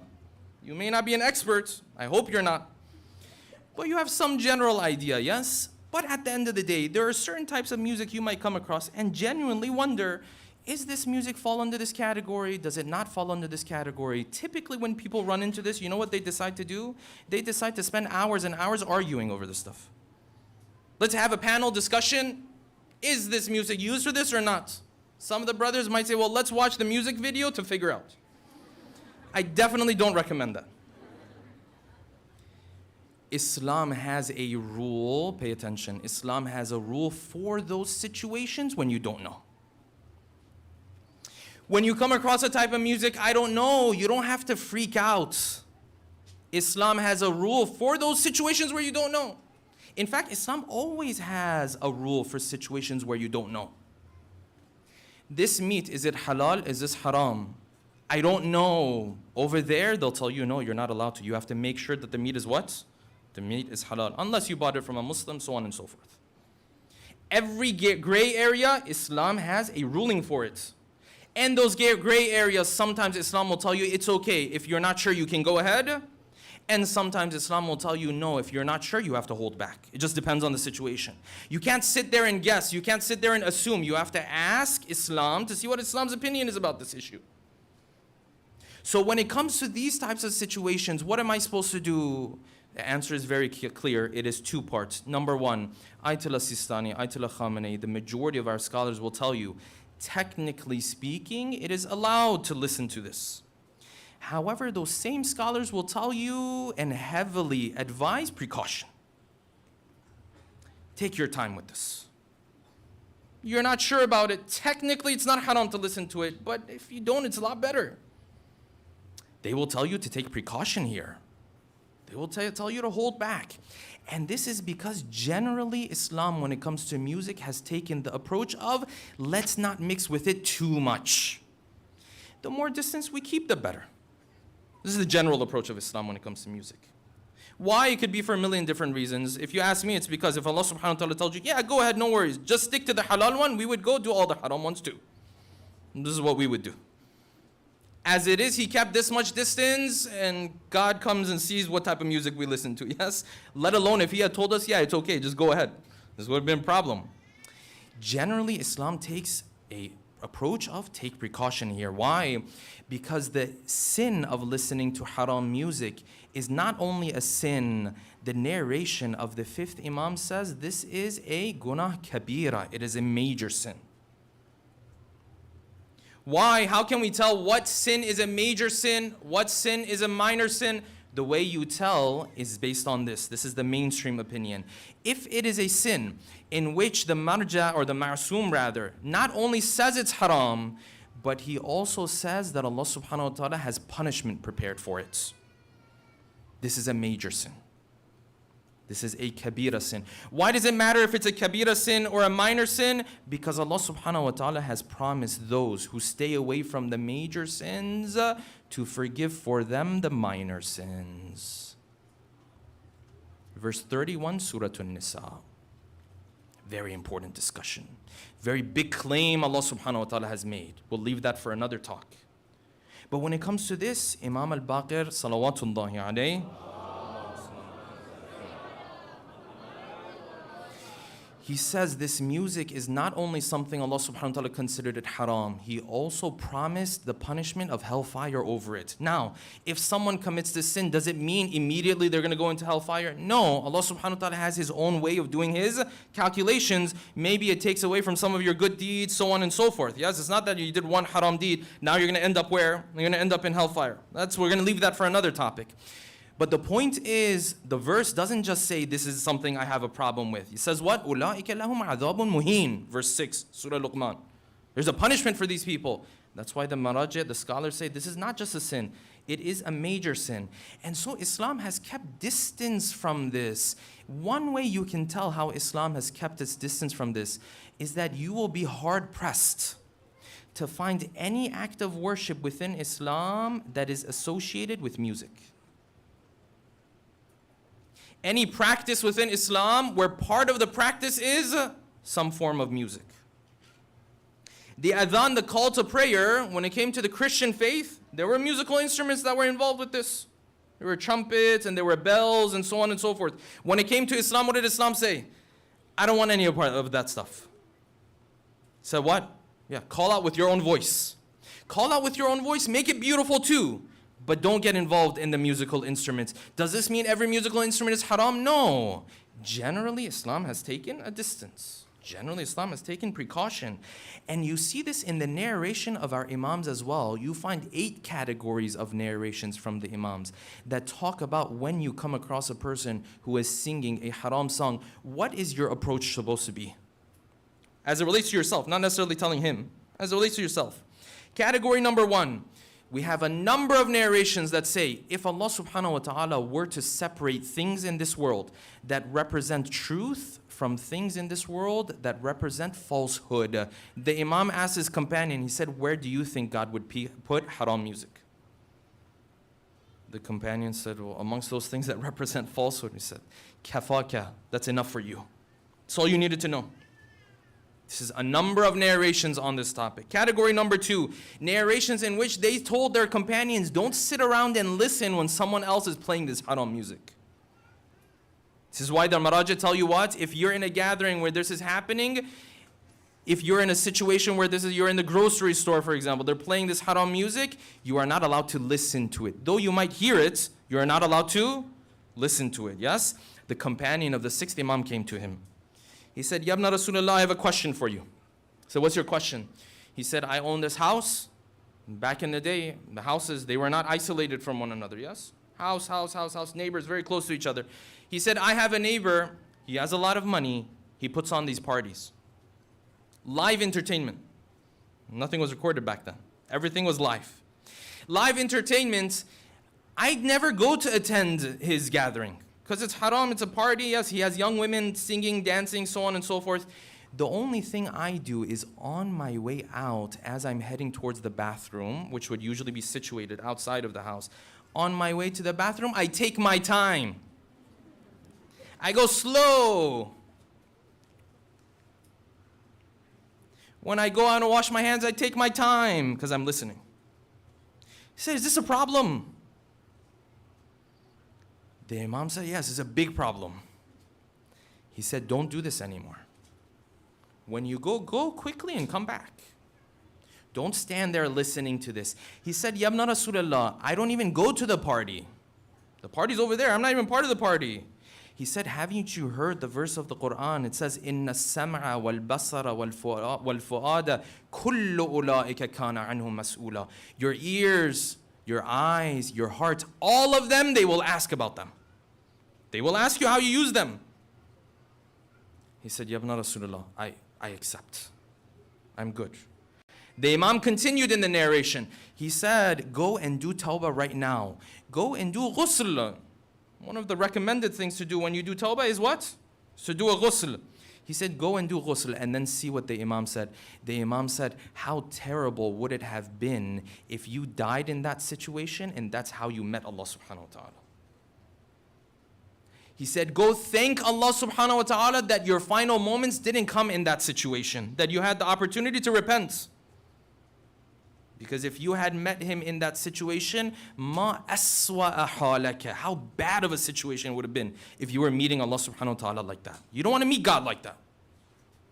Second category of narrations, don't sit and listen to it. Third category of narrations, the Imam has said multiple times, the worst of things you can come across as it relates to your ear and sounds is haram music. Multiple narrations on this. Category number 4, teaching, learning this haram music, haram under haram. Multiple narrations. Category number 5, the money that is produced through this haram music. The Imams never wanted to have any part of it. The narration says they were sending khums, they were sending wujuhat to who? To the 12th Imam. They send it to Muhammad ibn Uthman. Muhammad ibn Uthman was the second representative, yes, out of the 4. The Imam wrote back to him in his tawqi'. He said, Muhammad ibn Uthman, some of the stuff you sent me was from the money that a mughanniya made, a singer made. I don't want this money, take it back. And the companion of the 7th Imam came to him, he said, a friend of yours, he owns a number of mughanniyat. It's like a number of women who do these singing and dancing and so on and so on. This is their profession. But he sold them and he wants to give you all or half or a third of his money. And the Imam said, La hajata li fiha, I don't need that money. Now you understand how evil a certain act is, that then the evil of the act moves on to the money that is produced through this act. This is multiple narrations. Category number 6, they said when you're reciting ghina, when you're reciting Quran, never end up reciting it the way the people of kufr and the people of sin recite their songs.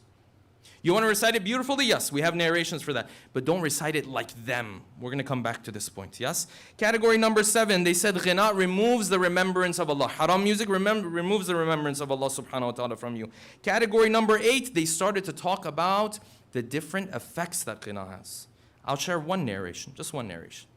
The narration says, Baytul ghina, a place where this type of music is commonly played. La tu'manu fihi al-faji'a. They are not protected from calamities. And the dua is not responded to in this house. وَلَا يَدْخُلُ فِيهَا مَلَكٌ. And the angel does not even enter this house. And there are multiple narrations about these issues. We don't have time, we have to move on. 8 categories of narrations. And you and I sit back sometimes and we say, well, I don't think it's too much of a big deal. I don't know. Take it up with Allah subhanahu wa ta'ala in the Quran and Ahlul Bayt. You and I have to do taslim. We have to submit. You say, Shaykh, it's difficult. Listen, I'm 110% with you. I didn't say it was easy. Since yesterday and today, did I ever say this is easy? I never said this was easy. But we can't lower the standards of our faith because we might be needing to grow. Standard is there. This is a problem. We have to rise and raise up ourselves to the standard. And if we fall short, the mercy of Allah subhanahu wa ta'ala is there to grab you. Mercy of Allah subhanahu wa ta'ala is there to help us. Recite salawat, please. So certain types of music, definitely the narration is saying after narration, we have a problem with it. One might ask, however, if Islam has a problem with certain types of music, does this mean Islam has a problem with art? Music is a form of art. Does Islam have a problem with artists? Does Islam have a problem with artistic expression? At the end of the day, Shaykh, someone might say, when this person puts his song together, a lot of work goes into it. It's an art. It's a skill. Absolutely, it's an art. It's a skill. So Islam has a problem with art? No, Islam doesn't have a problem with 90% of art. There's many forms of art. Not only Islam didn't have a problem with it, Islam encouraged it. And this is a talk that we will do some other time. It's already in the queue of talks that I'm working on. The Ahlul Bayt and artistic expression. What did the Ahlul Bayt say about using art in our day-to-day lives? And we'll talk more about this. Yes, certain types of art that have the effect that haram music has, yes, Islam is against it. Islam doesn't shy away from this. Yes, we're against this. But how much of art is that? Depends how you define art. If you define art to just be this haram stuff, yes, Islam has a problem with it. If you define art as something greater, as something bigger, something that has tens of other fields, you'll find no, Islam doesn't have a problem with art. There's very small areas where Islam has a problem, where the music that is produced has such detrimental effects. And even today, in the society that we live in, you all who live in this part of the world, in America, can easily relate to this. That you will find today the music industry, the power that it carries is on a different level now. This is no longer some Arab guy in the middle of the desert picking up a pot and pan and doing this like music, and Islam came and said, oh, don't do this. The music industry today is a music industry that has become part of culture building. That is where culture is dictated from. Many of the phrases you'll find people are using, where does it come from? It comes from the lyrics of this song. The most valuable individuals, the most valued individuals within society, many of them, where are they? Music industry. The people that individuals flock to see, where are they? Music industry. Not only does the music industry have this power nowadays, not only is it limited here, it's not even limited to this country. When you go to other countries, you will see the power of the music industry of the United States. This is the headquarters. It's where everything gets done. I'll share this story with you. I don't remember, 7, 8 years ago, I can't remember exactly when it was. I had a trip to Italy. It was a random trip. So for the Ashra of Muharram, went there. And when I went there, as part of the trip, there were some of the days we had time to go to the stores and so on and so forth. This is when Muharram was closer to the winter holidays. And now it's moved back, of course. And I remember going to store after store after store to buy some chocolate, some souvenirs, whatever. And every store I went to, there's English music that's played. It's American music that's played. I said, wait a second, this is like on the other side of the world. And there's this American music that's played. I said, yeah, the music is all American. This is how it is. The music industry in this country is extremely powerful. It is so powerful, it is now starting to make its way into religions and faiths as well. Yes? You see something like the Passion Conference, thousands of youth coming to worship Jesus. But as part of this worship of Jesus, you have to jump up and down and you're listening to this music that sounds pretty much like this rock and roll or whatever this type of music is. Thousands gather. It has even made its way into, yes, circles of religion. And if we criticize other faiths and other religions, from this aspect, of course, we respect all faiths and religions, there's a time to also look at ourselves as well, because sometimes in these Islamic nasheeds, sometimes even in the latmiyas, the nawhas, sometimes you feel like you're getting close to that. If an Islamic nasheed or nawha, the ruling of the marja applies to it, would this be haram? If that ruling applies, yes, it would be haram. Rarely does it apply in that sense. Rarely. But if the nawha is getting so close now to what you would hear and assume to just be straight up music, can we say this is something Ahlul Bayt didn't want from us? Definitely. They didn't want this from us. The nawhas that we have, they are a tradition of their own. They're not supposed to mimic some other genre of music. They're their own thing. Do they have rhythm in them? Absolutely. Do they have movement in them? Absolutely. Islam has never raised an objection to rhythmic recitation. The adhan is rhythmic as a recitation. We have narrations when you recite the Quran, don't just recite it dry. Recite it with a rhythm. Multiple narrations of this sort. Yes? But if you paid attention in the narration about the Quran, what did the Imam say? He said, when you recite the Quran, don't recite it like the people of sin. The recitation of Quran has its own alhan, it has its own tones. You use those. The nawhas, the matams, the latmiyas, they have their own way of reciting. Do they have rhythm in them? Yes. Do they have beautiful recitation in them? Yes. Can you listen to a latmiya and just take pleasure in the rhythm? Yes, there's no problem in any of these. Should they mimic what you find in these other genres? No. This is definitely what Islam did not want us to move towards. When Imam al-Husain told his daughter in that famous poem, إِذَا رَأَيْتُمْ, whenever you hear of someone who is gharibin aw shahidin, he is gharib, he's lonely, or he's shaheed, fandubuni, he definitely wasn't talking about mourning him with these types of nohas that sometimes you see is almost borderline music. No, Islam has a problem with these things. Now, can I come out and say, yes, this is all haram and this is that? And no, I'm not going to become more Catholic than the Pope. No. But can you say Islam doesn't want us to move in? Yes, definitely. This is not what they imagined for us. Islam has always wanted us to keep a little bit of distance from this issue, yes? This music industry has become this powerful that it's making its way into everything. And every now and then you will come across one person or two people who are raised in this industry, but Allah subhanahu wa ta'ala blesses their hearts. And when their hearts are blessed, they start to leave this industry. And I want to introduce you to a story of a man who was inducted into the Rock and Roll Hall of Fame. He's a singer that to many of our generation is not well known. This was a singer I used to hear of when I was very young, maybe 5 or 6, I used to hear about him, 7 or 8, whatever the case might be. His name was Cat Stevens. Cat Stevens was a singer who was at the height of fame.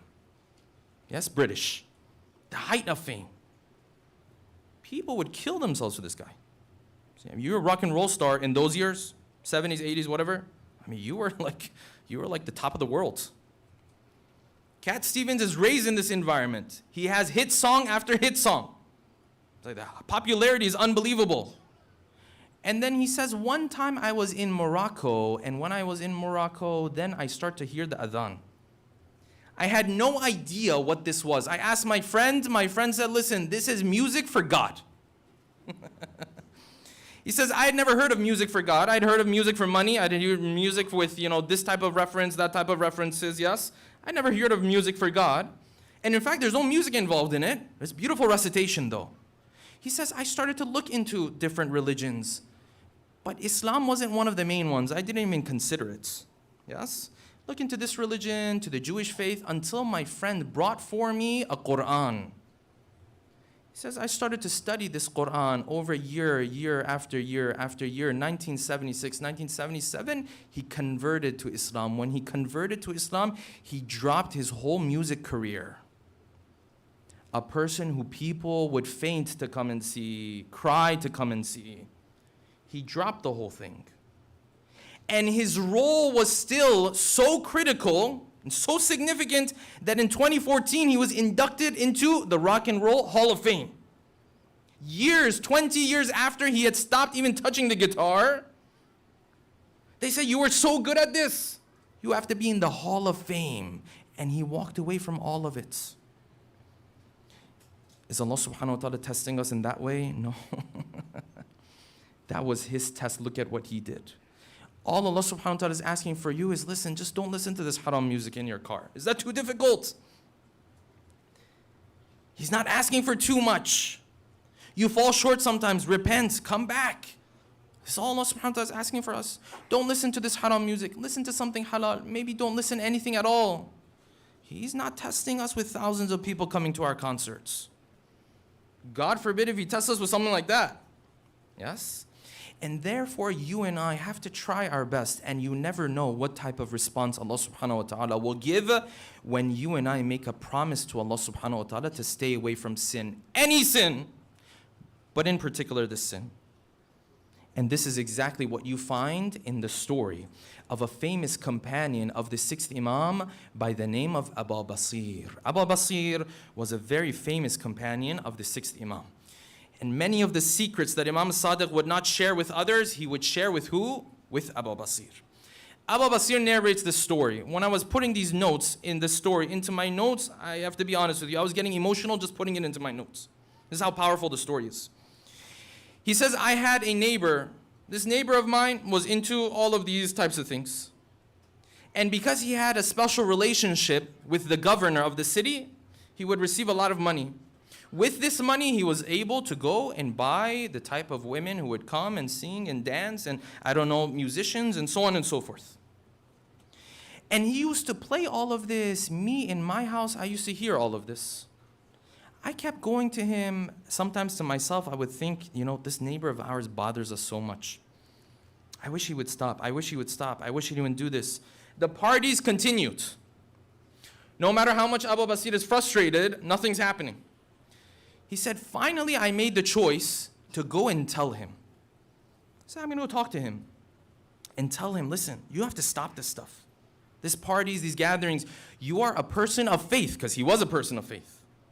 But it seems like you don't practice this at all. You give yourself a green light to do whatever you want to do. He says, I went up to him one day. I said, listen, this is Abu Basir, your neighbor. You need to stop doing all this stuff. He says, my neighbor looked at me. He said, listen, أنت رجل معافى وأنا رجل مبتلى. He said, listen, the lifestyle you live, the lifestyle I live, very different. Leave me to my own stuff. I'm too deep into this kind of stuff. There's no more saving me. You are a pure person. Your lifestyle is different. This is my lifestyle. Don't bother. Except he said one thing. He had a relationship with Ahlul Bayt. He said, but that friend of yours, that acquainted of yours, who is this? This is the sixth Imam. He said, that friend of yours, I'm hoping he can help me some way, somehow. Unless he helps me, there's no hope for me. I'm in too deep now. Abu Basir said, okay. Abu Basir says, I ran into the sixth Imam in another city. He says, when I ran into the sixth Imam, I came to the sixth Imam. I said, Ya ibn Rasulullah, I have this neighbor. This is what he said though. His hope is just in you. I don't know what you're going to do for him. But this is what he said. The sixth Imam said, first of all, aqri'hu salam, send my salam to him. Who is this? This is a person of sin. This is a person who's already crossed himself out. This is a person who's already saying, I'm disqualified. The Imam said the first thing, aqri'hu salam, send my salam to him. And he said, Abu Basir, when you go back to Kufa, tell him that Ja'far ibn Muhammad asked him, Da' ma anta alayh, stop this stuff that you're doing. Wa ana adhmanu laka al-jannah, and I guarantee heaven for you. Abu Basir says, fine. Abu Basir says, I went back home to Kufa. When I went to Kufa, people came to visit me because I was on the trip. People came one after another. After another, I waited for everyone to leave, except I told him I need to tell him something. I told him to stay. Hatta khala manzili, my home was empty. It was just me and him. He says, I turned to him and said, listen, I told your story to Ja'far ibn Muhammad. Ja'far ibn Muhammad sent his salam to you. He said, stay away from this stuff that you do, and I will guarantee heaven for you. And the narration says he started to break down in tears. فَبَكَى. He turned to Abu Basir. He said, Abu Basir, Allah, can you swear by Allah? Ja'far ibn Muhammad said this about me. He said, if I refrain from the sin, he will guarantee heaven for me. Abu Basir says, فَحَلَفْتُ. I swore to him. This is a very important moment in his life. I said, yes, this is what he said. And the narration says, as his tears were coming, he said, enough is enough. This is all I needed to hear. The narration says, Abu Basir says, I didn't see him from that day. A number of days went by. Then I saw there's a knock at the door. I came to the door and I saw this friend of mine, all of the luxurious clothing that he had, all of the money that he's given all of it away to charity. He doesn't have anything. He knocked on my door. He said, do you have some food to give me? I asked him, I said, what happened to everything you? I said, I gave all of it away. This was the money that I was getting from the governor. It wasn't even allowed for me. I gave all of it away. What happened to all the singers, the musicians, all of them? I said, none of that is happening anymore. The narration says, Abu Basir says, a number of days passed by again. A month, 2 months, then someone came to my door on his behalf. What's happened? He's sick, he's ill. The narration says Abu Basir went to his house. He says for a number of days I was going to the house taking care of him because he was ill, because he was sick. حَتَّى نَزَلَ بِهِ الْمَوْتِ, until death was now coming. The final moments were coming. And he says in those final moments he was fainting and coming back, and fainting and coming back. Until one time he opened his eyes. And he said, Abu Basir, قَدْ وَفَى صَاحِبُكَ لَنَا. Your friend did exactly what he told me. He held up his end of the bargain. ثُمَّ مَاتَ, and he died. Abu Basir says, I didn't know what to make of this situation. Abu Basir says, I had the chance to go to Hajj the next year. I found Imam al-Sadiq. I asked him permission to enter into the house. He says, فَاسْتَأْذَنْتُ, when I asked permission to enter into the house, into the room, he says, one of my feet was in the room. One of my feet was outside of the house. قَالَ مُبْتَدِئًا, before I could say anything, Imam al-Sadiq said what? Imam al-Sadiq said, قَدْ وَفَيْنَا لِصَاحِبِكَ. We held up our end of the bargain for your friends. We told him we guarantee heaven for him. That's exactly where he is. You and I have this family who is so special. With a couple words, sometimes they can change the life of a person. They can change the fate of a person, yes? And it was exactly this family who went through the tragedies of Karbala. Sallallahu alayki ya Zainab, ya al-Masa'ib. Sallallahu alayka ya Aba Abdullah al-Husain. Let us take our hearts, brothers and sisters, to those moments and that time where the caravan of the Ahlul Bayt started to make its way back towards the city of Medina. What a difficult journey this has been. What a difficult tragedy this has been. From the 10th of Muharram till the time they went on their way to Kufa, from Kufa with all of its tragedies to the city of Sham, to Sham and what happened in the ruins of Sham, to what some narrations say the daughter of Husain never returned from this journey. You can imagine this family as they're returning back, and from far away they start to see the outskirts of Medina. Normally when you see your hometown, you start to become comfortable, you start to settle down. But when they started to see their hometown, they started to speak of the pains and tragedies and difficulties that they went through. Maybe Zainab every step of the way was thinking about the daughter of Husain that she left back in the city of Damascus, in Dimashq. Maybe every step of the way she was thinking about the tragedies, the way these women and children were running around on the 10th of Muharram. Every step of the way Zainab was thinking, I didn't take care of the amana of Husain. The amana of Husain, we left her behind in the city of Damascus. Every step of the way, the pain of Zainab only increases. The more she is reminded of these tragedies. When they came closer and they saw the outskirts of the city of Medina, the narration says Kulthum started to recite these poems. She said, Madinatu jaddina la taqbalina, O city of our grandfather, don't try to welcome us, don't try to embrace us, don't try to take us in. فَبِالْحَسَرَاتِ وَالْأَحْزَانِ جِينَا, because we have come with so many pains, so many difficulties. We went and we have come back. La rijala wala banina. There's no men with us. We have lost so many of our children. Who was Kulthum talking about? Was she talking about the time where Qasim came to the tent of Husain and Qasim didn't even have the armor to wear to head out towards the battlefield? Was she talking about those moments when Ali and Al-Akbar came and Husain looked at Ali and it was so painful for him? He said, Ya Ali, don't burn my heart anymore. Go towards the battlefield. Was he talking about those moments where Muhammad and her own came to ask for permission and Zainab was watching from far away when her two children were slaughtered in the battlefield? What moments was Kulthum talking about? Was she talking about those moments where Husain held up Ali and Al-Asghar and the greatest tragedy tragedy of all took place in front of the eyes of Husain, and he held his own child in his hands, and he said, Hawwana alay, oh Allah, I can only take this because you're witnessing this, because you're there with me. Otherwise, who can take their 6-month-old breathing like this in front of them? Which moment was Kulthum talking about? We don't know. But the narration says Imam al-Sajjad brought this caravan closer to Medina. He stopped this caravan. He sent someone into Medina to inform them that they had come.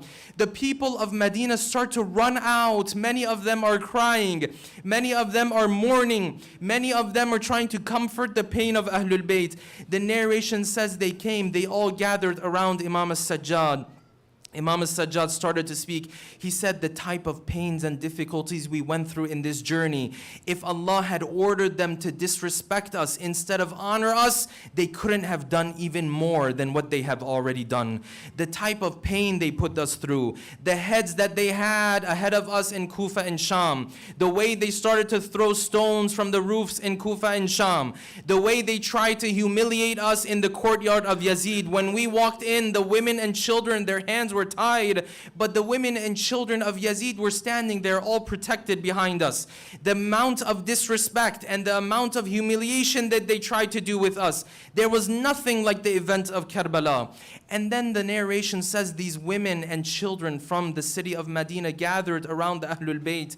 And maybe you and I can imagine amongst these women and children, there is one mother. There is one mother who never made it to Karbala. There is one mother whose heart was in Karbala, but she never had the opportunity to be there. In fact, 4 pieces of her were in the plains of Karbala. This moment between Zainab and Baneen, however it took place, whatever they said in those moments must have been one of the most painful moments for Zainab. What could have Zainab said to Baneen in those moments? Maybe Zainab came to Baneen, said, Baneen, let me tell you about your sons. Let me tell you about the 4 flowers you lost. And Baneen is saying, no, Zainab, tell me about Husain. What happened to my Husain? What happened to my real son? What happened to the son of Fatima? And maybe Zainab tries to tell her more, and maybe Baneen asks, is it true Ali al-Akbar went to the battlefield without a drop of water, and then they struck him on the head, and my Husain ran into the battlefield. He put his face on the face of Ali al-Akbar. Zainab, is this true, the news that I've heard? Maybe Baneen asks about those moments that Qasim went to the battlefield, and Husain was watching from far away, and Husain called out, Azza wallah, it is so difficult for me, Qasim, when you call my name, but there's nothing I can do for you when you're in pain. Maybe Baneen asked about those moments where Husain came to ask for his son Ali al-Asghar.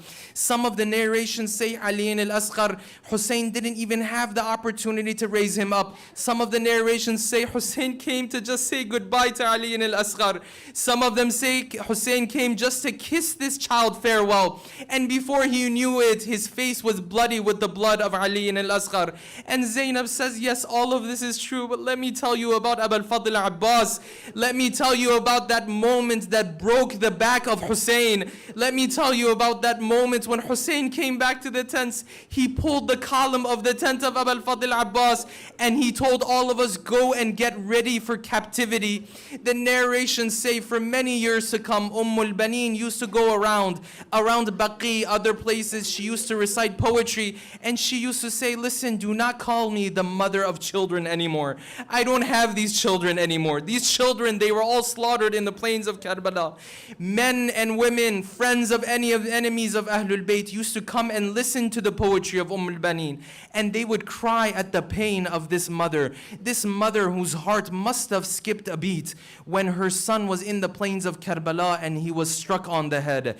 Her heart must have skipped a beat when Ali al-Akbar went to the battlefield. Her heart must have skipped a beat when Qasim went to the battlefield. For many years, Baneen was mourning the difficulties and the tragedies of Karbala.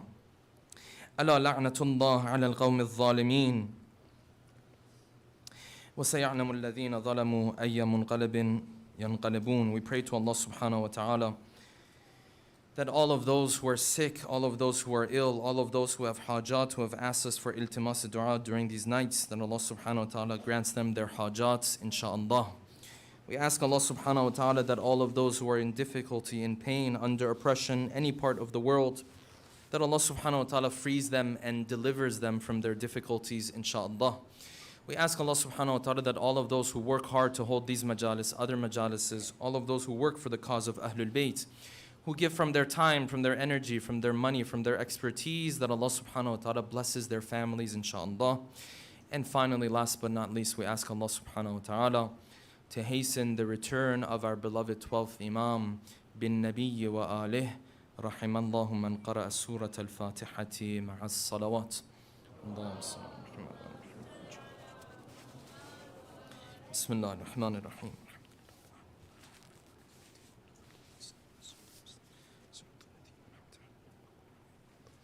Ya Husain. Ya Husain.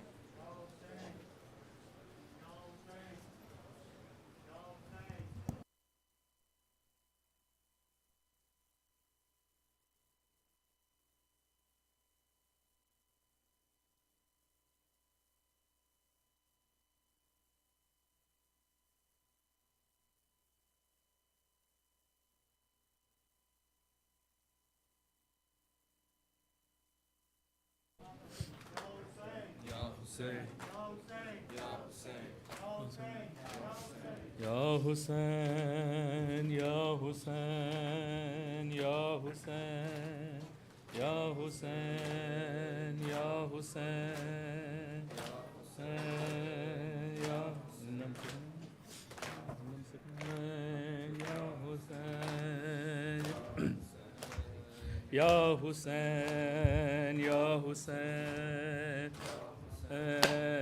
Ya Husain, Ya Husain, Ya Husain, Ya Husain, zindan sakin yad aaya wo sina, zinda mein sakina ko yad aaya wo sina, zinda mein sakina ko یاد آیا وہ سینہ زندہ میں سکینہ کو یاد آیا وہ سینہ زندہ میں سکینہ کو یاد آیا وہ سینہ زندہ میں سکینہ کو یاد آیا وہ سینہ زندہ میں سکینہ کو یاد آیا وہ سینہ زندہ میں سکینہ کو یاد آیا وہ سینہ زندہ میں سکینہ کو یاد آیا وہ سینہ زندہ میں سکینہ کو یاد آیا وہ سینہ جس سینے پہ سوتی تھی ہے جس سینے پہ سوتی تھی معصوم سکینہ زندہ میں سکینہ کو یاد آیا وہ سینہ اے زندہ میں سکینہ کو یاد آیا وہ سینہ زندہ میں سکینہ کو یاد آیا وہ سینہ زندہ میں سکینہ کو یاد آیا وہ سینہ کر تر سے ذرا ظالم بابا کو نہ روؤں گی میں گود میں مادر کی آرام سے سوؤں گی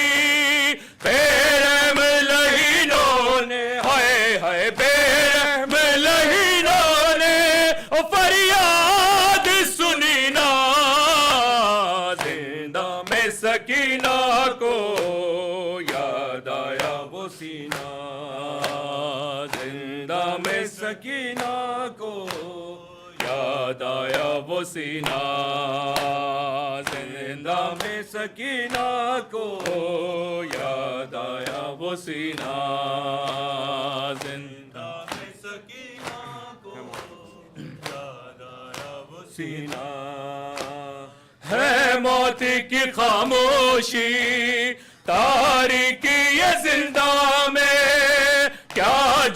کیا لوگوں معصوم سی مہمان کوئی اور تو معصوم ہے کوئی اور تو معصوم یوں قید ہوئی نا زندہ میں سکینہ کو یاد آیا وہ سینہ زندہ میں سکینہ کو یاد آیا وہ سینہ زندہ میں سکینہ کو یاد آیا وہ سینہ ہے زندہ میں سکینہ کو یاد آیا وہ سینہ ہر وقت چمکتا تھا کربل میں مدینے میں تعویذ کی مانند تھا شبیر کے سینے میں گم ہو گیا وہ کیسے ہے گم ہو گیا وہ کیسے او زندہ میں نگینا زندہ میں سکینہ کو یاد آیا وہ سینہ زندہ میں سکینہ کو یاد آیا وہ سینہ ہے زندہ میں سکینہ کو یاد آیا وہ سینہ زندہ میں سکینہ کو یاد آیا وہ سینہ اے دشت اجل رک جا بیمار کو آنے دے بابا کے لیے کوئی پیغام سنانے دے شاید میری تربت پہ ہے شاید میری تربت پہ وہ کبھی نہ زندہ میں سکینہ کو یاد آیا وہ سینہ زندہ میں سکینہ کو یاد آیا وہ سینہ زندہ میں سکینہ کو یاد آیا وہ سینہ زندہ میں سکینہ کو یاد آیا وہ سینہ ہٹ جائے نہ غیرت سے سجاد جگر تیرا میرے گھر کی یہ رونق ہے کہتا ہے پدر تیرا یہ سوچ کے عابد کو ہے یہ سوچ کے عابد کو کچھ ہوش رہی نا زندہ میں سکینہ کو یاد آیا وہ سینہ زندہ میں سکینہ کو یاد آیا وہ سینہ زندہ میں سکینہ کو یاد آیا وہ سینہ ماوا کربلا دیا ماوا ماوا کربلا دیا ماوا ہے ماوا کربلا دیا ماوا ہے ماوا کربلا دیا ماوا ہے ماوا کربلا دیا ماوا پترا دیا لاشا دے ٹکرے ریا لب دیا بچ صحراوا ماوا کربلا دیا ماوا ماوا کربلا دیا ماوا صبر دے مالک نو سین لیلا آکھے اذن جے دے بیتے میں صبر دی ساج چ اکبر دے سینے چو سانگ ہٹاوا ماوا کربلا دیا ماوا ماوا کربلا دیا ماوا آکے ماں قاسم دی ماتے احسان کری دیر تئی لرداربی تیرے ٹکر مطابق ودنیا نے میرے ویر حسین دی ساوا ماوا کربلا دیا ماوا ماوا کربلا دیا ماوا ہے ماوا کربلا دیا ماوا سین زینب نے کیا کھولیا بد اکھیا جیت ساوا رکیا مینو شام غریبا دے ویلے دے گا کون سلاوا ماوا کربلا دیا ماوا ماوا کربلا دیا ماوا 14 صدیاں ہوں یا فاطمہ دی نوحاں اللہ جل پر دیا سکلین اجے بھی ٹک دیا نے او مہدی پتر دی راوا ماوا کربلا دیا ماوا ماوا کربلا دیا ماوا آکے ماں قاسم دی ماتے احسان کری دیر تئی لرداربی تیرے ٹکر مطابق بدنیا نے میرے ویر حسین دی ساوا ماوا کربلا دیا ماوا ماوا کربلا دیا ماوا وہ عبد بیمار تھا وہ عبد بیمار تھا چلنے سے جو لاچار تھا چلنے سے جو لاچار تھا اور شام کا بازار تھا اور شام کا بازار تھا اور مصطفیٰ کی بیٹیاں مولا حق امام یا حسن یا حسین مولا حق امام یا حسن یا حسین یا حسین یا حسین او شبیر کی وہ لاڈلی شبیر کی وہ لاڈلی او سینے پہ جو شاکے پلی سینے پہ جو شاکے پلی اور جس کی رن میں جلے جس کی رن میں جلے منہ پر تماچوں کے نشان مولا حق امام یا حسن یا حسین مولا حق امام یا حسن اللہم صلی علی محمد وآل محمد